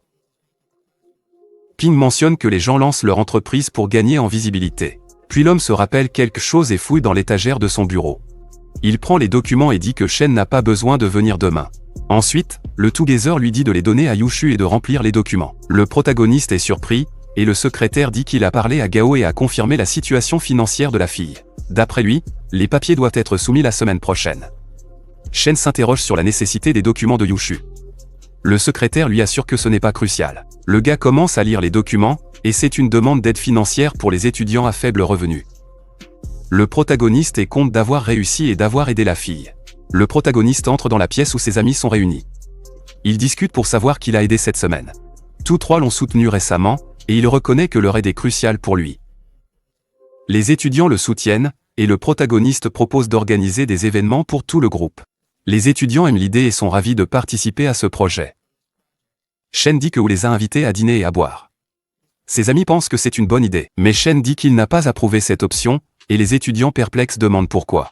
Il affirme qu'ils sont trop jeunes pour ce genre de divertissement. En réponse, les gars demandent si le protagoniste a une idée plus judicieuse. Shen propose d'aller au centre d'activités étudiantes et d'acheter 54 billets de cinéma. Un ami espère s'asseoir près de Yanyan. Il rappelle soudain à Shen qu'il n'y a plus de cigarettes. Il affirme qu'il ne peut pas réfléchir sans cigarette. Le jeune homme suggère alors d'en acheter. Le protagoniste demande de ne pas acheter bon marché, l'homme lui répond de ne pas s'inquiéter. Il assure qu'il choisira les meilleurs pour lui.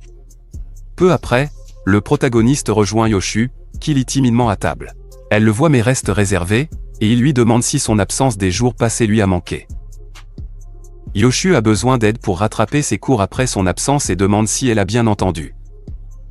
Elle répond « oui ». Soudain, une fille entre, et commence à crier sur le protagoniste, lui disant de laisser Yoshu tranquille. Le protagoniste remarque que Hugh est arrivé juste à temps. Il mentionne avoir un formulaire pour les étudiants à faible revenu et demande de l'aide pour le compléter. La fille est ravie de découvrir le document et étonnée que le secrétaire ait aidé le protagoniste à obtenir l'accord. Yuchu hésite à remercier le protagoniste, mais il lui dit qu'ils devraient passer la nuit ensemble quand ils auront le temps. Furieuse et gênée, elle observe Hugh remplir la demande et interroger le protagoniste sur l'arrivée des fonds. Il mentionne qu'on ne peut toujours pas savoir. Ensuite, il propose qu'une projection de film commune est essentielle pour rassembler l'équipe. Il mentionne vouloir acheter 54 billets pour une sortie jeunesse. Il ajoute que filles et garçons tireront au sort pour choisir leur place. Il explique que cette méthode peut créer de petits groupes et rapprocher les gens. En outre, le garçon propose que cela puisse favoriser une romance. À ce moment, le garçon s'éloigne, et la fille le fixe, déconcertée. Elle reste silencieuse face à la proposition. Il se retourne et ajoute que, étant un événement collectif, tout le monde doit y être. Yuchu s'inquiète, mais son ami lui conseille d'y aller. Il l'a soutenue financièrement, elle lui dit de crier si le gars l'embête.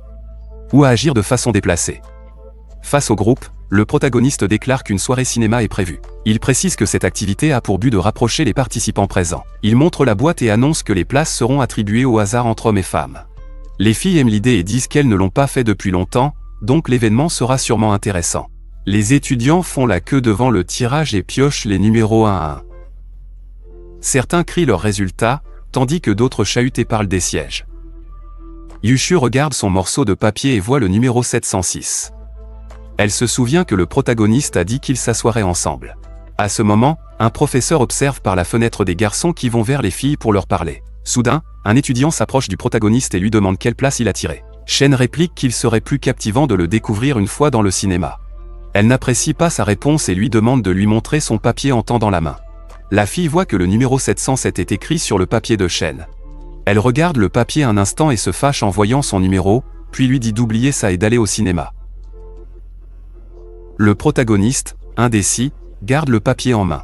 Les gars viennent à l'événement parés de divers accessoires. L'un prend des bracelets, l'autre opte pour une chaîne.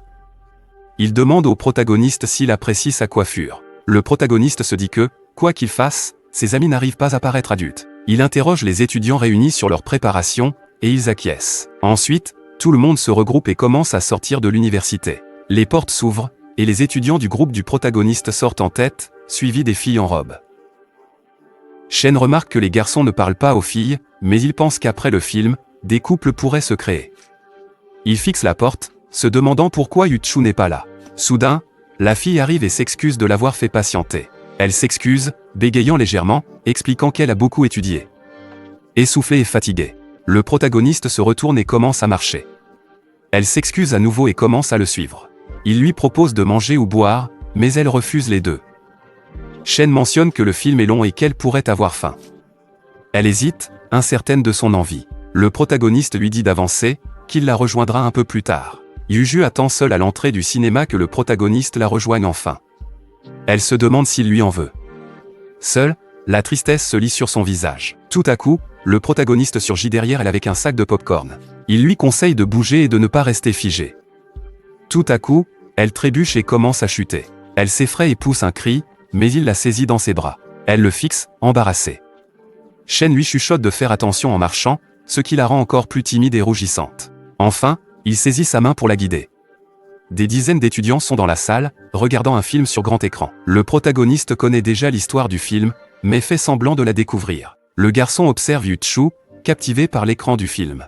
Il observe son poignet délicat et sait qu'elle est végétarienne, il pense que l'aide financière lui sera précieuse. Elle sent son regard et se tourne vers lui. La fille devient timide chaque fois qu'elle touche le garçon, et il lui prend la main pour qu'ils se tiennent ensemble. Elle devient mal à l'aise, mais Shen ignore cela et lui dit de se taire. La scène la plus captivante du film va commencer, elle le regarde, incertaine de sa réaction. Elle reste silencieuse, gardant sa main dans la sienne. À la fin du film, Il lui demande si elle a apprécié. Elle dit qu'elle a apprécié le film mais qu'elle a trouvé le temps long. Shen, en revanche, n'a pas eu cette impression et lui propose de retourner au cinéma ensemble. Elle est embarrassée et hésite à répondre à cette offre. Le protagoniste lui demande si son silence vaut consentement. La fille, nerveuse, précise que ce n'était pas son intention. Lui la fixe, et la fixe dans les yeux. Yu Seachu observe le héros. La tension s'intensifie. Le héros veut parler à la fille, mais soudain, interrompu par un athlète de passage qui finit par le bousculer. Shen est projetée vers Yu Seachu. Effrayée par sa proximité soudaine, elle écarquille les yeux, et ses lèvres effleurent son visage. Ce qui mène à une situation gênante qui ressemble à un baiser. L'athlète accélère et s'excuse d'avoir bousculé le héros. Le protagoniste tente de s'excuser auprès de Yu Seachu, mais elle ne l'entend pas et panique. Effrayée par la situation, la fille pousse le protagoniste sans réfléchir. Il chute dans un étang. Elle lui hurle dessus, tandis que l'athlète observe, surpris. Le protagoniste émerge de l'eau, affirmant qu'elle a failli le tuer. Il pense que le gars et la fille se disputent. Shen remarque que la fille réagit bien et lui tend la main pour l'aider à sortir de l'eau. Elle accepte et tire le gars trempé hors de l'étang. Yu Seachu commence à s'excuser maladroitement. Il lui demande de partir seul, car il doit rentrer au dortoir pour changer et sécher ses vêtements. Le protagoniste râle car le film s'est bien passé. Mais à cause d'un oubli tout cela est arrivé. Il laisse la fille et en chemin éternue à cause du froid. Elle regarde au loin, et quand il disparaît de sa vue, la fille se retrouve seule, amusée par la situation, et rit légèrement de l'embarras entre eux. Le protagoniste revient finalement au dortoir. Un étudiant l'aborde et se lamente sur sa vie misérable. Shen lui demande si sa vie est vraiment plus misérable que la sienne. À ce moment, le gars voit le proto mouillé et demande ce qui s'est passé. Shen explique qu'il est tombé par hasard dans le lac, sans que ce soit exceptionnel. Un étudiant explique que la fille avec qui il devait s'asseoir a changé son billet. Du coup, il s'est retrouvé à côté de sa tante. Les autres étudiants trouvent ça amusant, mais le garçon pleure encore à cause de l'incident. Le protagoniste le réconforte un peu. L'étudiant est toujours triste parce qu'elle l'a repoussé. Il pense qu'il aurait mieux valu qu'elle l'ignore, et ne lui donne pas de faux espoirs. Le gars pleure et chante des chansons tristes même après l'aube. Les étudiants râlent qu'il empêche tout le monde de bien dormir avec ses chansons.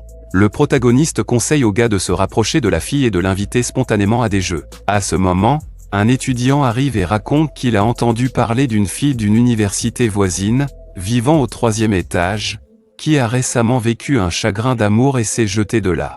Le gars dit qu'elle n'a eu que des blessures mineures. Le protagoniste pense immédiatement à Xiao, et demande l'adresse. Le jeune homme se rappelle leur dispute récente et pense qu'elle pourrait être la blessée, il veut lui rendre visite. Shen prépare ses affaires pour partir, mais ses amis lui disent qu'il est déjà trop tard pour sortir. Shen sort en courant du dortoir sans ses chaussettes, ses amis lui crient qu'il les a oubliées. À ce moment, le jeune homme atteint le bon bâtiment et demande après Xiao. Le protagoniste ment et donne le nom du père de la fille. La sécurité téléphone pour dire qu'un homme souhaite la voir et est venu pour elle. Xiao sort en pyjama, croyant que son père la cherchait à cette heure. Soudain, elle entend une voix et se retourne, remarquant le protagoniste. Shen explique qu'il a juste mentionné le nom de son père pour qu'elle vienne lui parler. Elle l'appelle idiot et commence à s'en aller. Le protagoniste tente de la convaincre de discuter calmement. Elle répond qu'il devrait tout discuter avec les filles du bar, il dit qu'elle peut partir mais que demain il viendra avec une grande affiche. Et la mettra à l'arrière de son dortoir en disant qu'elle peut étudier, car il s'occupera des enfants. Xiao est fâchée par sa suggestion, mais elle finit par soupirer et accepte de lui parler malgré elle. Le protagoniste explique qu'il a essayé de la joindre plusieurs fois, mais elle n'a pas répondu, donc il n'a pas pu lui raconter ce qui s'est passé lors de leur dispute. Il dit que Zibo s'était disputé avec sa mère ce jour-là et leur a demandé de sortir ensemble. Elle demande si son ami l'a invité dans ce bar. La fille a du mal à le croire. Le protagoniste dit que c'était une erreur d'accepter cette offre, et que maintenant il le comprend, et aurait dû le refuser. Elle demande ce qu'il faisait dans la boîte de nuit. Shen dit qu'il était juste au billard avec Zibo. S'il y a des doutes, elle peut vérifier en appelant son ami. Xiao écoute et le fixe silencieusement un instant. Puis elle s'éloigne, laissant Shen perplexe face à sa réaction. Elle reste là quelques secondes. Le garçon et la fille sont silencieux. Bientôt, un silence gênant s'installe entre eux. Soudain, la fille lui dit de l'accompagner à la bibliothèque à 7h30 demain sans tarder. Elle ne lui laisse pas le temps de réagir et file vers son dortoir étudiant. Il regarde sans comprendre ce qui vient de se passer. À 7h30, le protagoniste est arrivé à l'entrée, se demandant pourquoi elle avait choisi un rendez-vous si tôt. À ce moment, il aperçoit des gars avec des paquets de nourriture. Il pense qu'ils apportent le petit déjeuner à leur copine. Soudain, Les portes s'ouvrent et 3 filles, dont Xiao, sortent de la bibliothèque. La fille fixe le protagoniste, puis les garçons proches avec de la nourriture se précipitent vers Xiao. Ils lui tendent des paquets de nourriture, l'un a un œuf, l'autre du pain. Le troisième a apporté un petit déjeuner. Xiao les remercie, mais décline l'offre. Un garçon dépose un paquet de nourriture. Agacé par le refus de la fille, il mentionne qu'il pourrait un jour trouver un terrain d'entente. Mais il est interrompu lorsque le protagoniste saisit la nourriture et commence à manger, laissant le garçon perplexe. Le protagoniste mange sans tenir compte des objections. Ensuite, il propose de lui offrir sa boisson. C'est alors que Xiao commence à l'emmener. Le protagoniste râle, il voulait manger. Les 3 gars la fixent, mécontents. Peu après, Xiao et le protagoniste se croisent devant la bibliothèque. Elle demande à Shen s'il veut savoir qui étaient ces gars, et il lui pose la question. La fille croit que la question est sincère, mais préfère ne pas répondre. Elle lui remet le sac, annonce qu'elle va chercher le livre, et le laisse choisir une place. Il trouve un bureau libre à la bibliothèque et attend la fille. Il s'ennuie, Xiao revient avec des livres et lui dit qu'elle a choisi des ouvrages liés à sa spécialité. Shen lui explique qu'il préfère les livres de droit. Elle lui demande pourquoi il veut ces livres alors qu'il n'étudie pas le droit. Il explique que les étudiants lancent souvent leurs entreprises, et connaître les lois est très utile. Puis il dit qu'il ne veut vraiment pas les lire, et préfère demander à une jolie fille de l'université de les lire pour lui. Xiao s'énerve en entendant cela, et ils étudient en silence un moment. Le protagoniste aperçoit un gars qui les regarde de loin. Shen lui demande si elle étudie des ouvrages liés à sa spécialité, et elle confirme. Le protagoniste remarque que les hommes lui demandent souvent de l'aide, et elle confirme. Il lui demande si elle l'a utilisé ce matin pour éloigner ces gars. La fille admet qu'elle ne l'a pas utilisé. Puis, le protagoniste se lève brusquement de la table, et dit qu'il veut garantir qu'elle ne soit plus dérangée. Elle ne comprend pas de quoi il parle. Shen pose sa main sur la table et s'approche de la fille qui ne sait pas comment réagir. Il se penche pour l'embrasser. Elle en est choquée. Et ne réagit pas. Xiao rougit énormément de gêne et d'embarras mais ne s'arrête pas avec le baiser. La scène passe, et plus tard, le protagoniste crache un liquide rouge dans l'évier. Il se contemple dans le miroir et comprend que la fille a presque mordu sa lèvre. Shen se rappelle du baiser et suppose que c'était le premier pour elle. Elle était en colère. Son ami demande si la lèvre est abîmée. Il dit qu'il l'a mordue récemment et qu'il n'y a pas de souci. Le gars lui conseille de faire gaffe et mentionne qu'une vérification avec le prof est imminente, donc il ne doit pas oublier. Shen entend le téléphone sonner et quitte le balcon. On lui dit qu'une fille le cherche sûrement. Il entre et décroche. Xiao s'enquiert de sa bouche, craignant de lui avoir mordu la lèvre. Shen fait remarquer que son ami, assis à côté, pourrait entendre sa conversation avec la fille. L'ami jaloux du dialogue se demande si le chef a une fille. Plus tard, il y a une action dans l'auditorium de l'université. Quelqu'un interpelle Yuchu. Une fille joyeuse lui annonce que sa demande d'aide financière pour étudiants à faible revenu a été acceptée. Yuchu la remercie et se réjouit de cette bonne nouvelle. Elle est plus à l'aise avec son ami qu'avec elle. La fille affirme que Shen est fiable. Yuchu acquiesce. Les garçons, y compris le protagoniste, font leur entrée. Les filles remarquent, il entre et prête également attention à Yuchu. La fille se remémore l'incident passé, gênée, elle évite rapidement le regard de Shen. Le protagoniste s'enquiert de l'approbation de sa demande d'aide financière pour les étudiants modestes. En parlant, il pose son coude sur son épaule. Ou demande pourquoi. Shen répond qu'il dit bonjour. Puis, d'un ton assuré, il affirme que sa demande a été acceptée. Même si le problème est réglé, ils doivent remercier la secrétaire. Il s'approche de UCHU et propose des cadeaux utiles, des pâtes, en guise de remerciement. Mais son ami le questionne sur la manière précise de remercier la secrétaire. Shen dit que UCHU devrait participer au cadeau. Intrigué, UCHU demande quoi acheter. Un ami plaisante en disant qu'elle mange souvent des piments séchés et propose d'en offrir à la secrétaire. Une autre fille ajoute que UCHU a découvert des légumes près du dortoir et les arrose quotidiennement. UCHU rougit de gêne en entendant cela, et le groupe tombe dans un silence inconfortable. Shen suggère de préparer les légumes et les piments pour les offrir à la secrétaire en signe de gratitude. Même si le protagoniste ignore le goût du piment, il réalise rapidement que beaucoup dans le groupe ne l'ont jamais goûté non plus. UCHU, étonné, s'interroge sur le fait que beaucoup n'ont jamais goûté de piment. 2 jours après, Shen et ses amis discutent en marchant. Un étudiant râle que son jeu n'a pas été sauvegardé. Soudain, Wu apparaît, l'air frustré, et commence à se plaindre au protagoniste. Elle lui dit que Yuchu pleure. Shen demande ce qui s'est passé. Wu raconte que, suite à sa suggestion de donner des piments, Yuchu est allé en cueillir au potager. En travaillant, des insectes l'ont piqué, laissant de vilaines marques rouges sur sa peau. Pour ne pas gêner ses colocataires avec l'odeur, elle a mis les piments sur le balcon pour la nuit. Le matin suivant, elle les a amenés en classe, mais les étudiants ont refusé de les goûter, se plaignant de leur odeur désagréable. Un ami de Shen, ayant déjà mangé, a préféré ne pas risquer de les goûter. Voyant cela, le protagoniste pense que Yushu a pleuré à cause de leur refus. Shen entre en classe et voit Yushu seule dans un coin, silencieuse. Fixe ses genoux. Personne ne s'approche d'elle, et elle dissimule son bras marqué par les piqûres d'insectes. Le professeur arrive et demande à tous de s'asseoir, le cours va débuter. Cependant, Shen s'avance et dit qu'il doit retarder le cours un instant. Debout devant la classe, se préparant à manger, la salle tombe silencieuse. Tous les yeux sont rivés sur lui. Yushu l'observe, entre confusion et curiosité. Shen s'avance vers l'assiette de piment, l'ouvre et les observe silencieusement quelques instants. Les étudiants suivent ses gestes avec anxiété. Ensuite, sans hésiter, il prend un piment avec ses doigts et le met dans sa bouche, mâchant lentement. La classe figée, Yushu l'observe intensément. Shen mâche. Le bruit croquant résonne dans la classe calme. Satisfait, il affirme que les piments sont savoureux. Avec le bol en main, il encourage les autres à goûter. Yang, un étudiant, est le premier à accepter, suivi rapidement par ses camarades. En dégustant les piments, ils sont étonnés par leur saveur et admettent qu'il ne faut pas se fier aux apparences.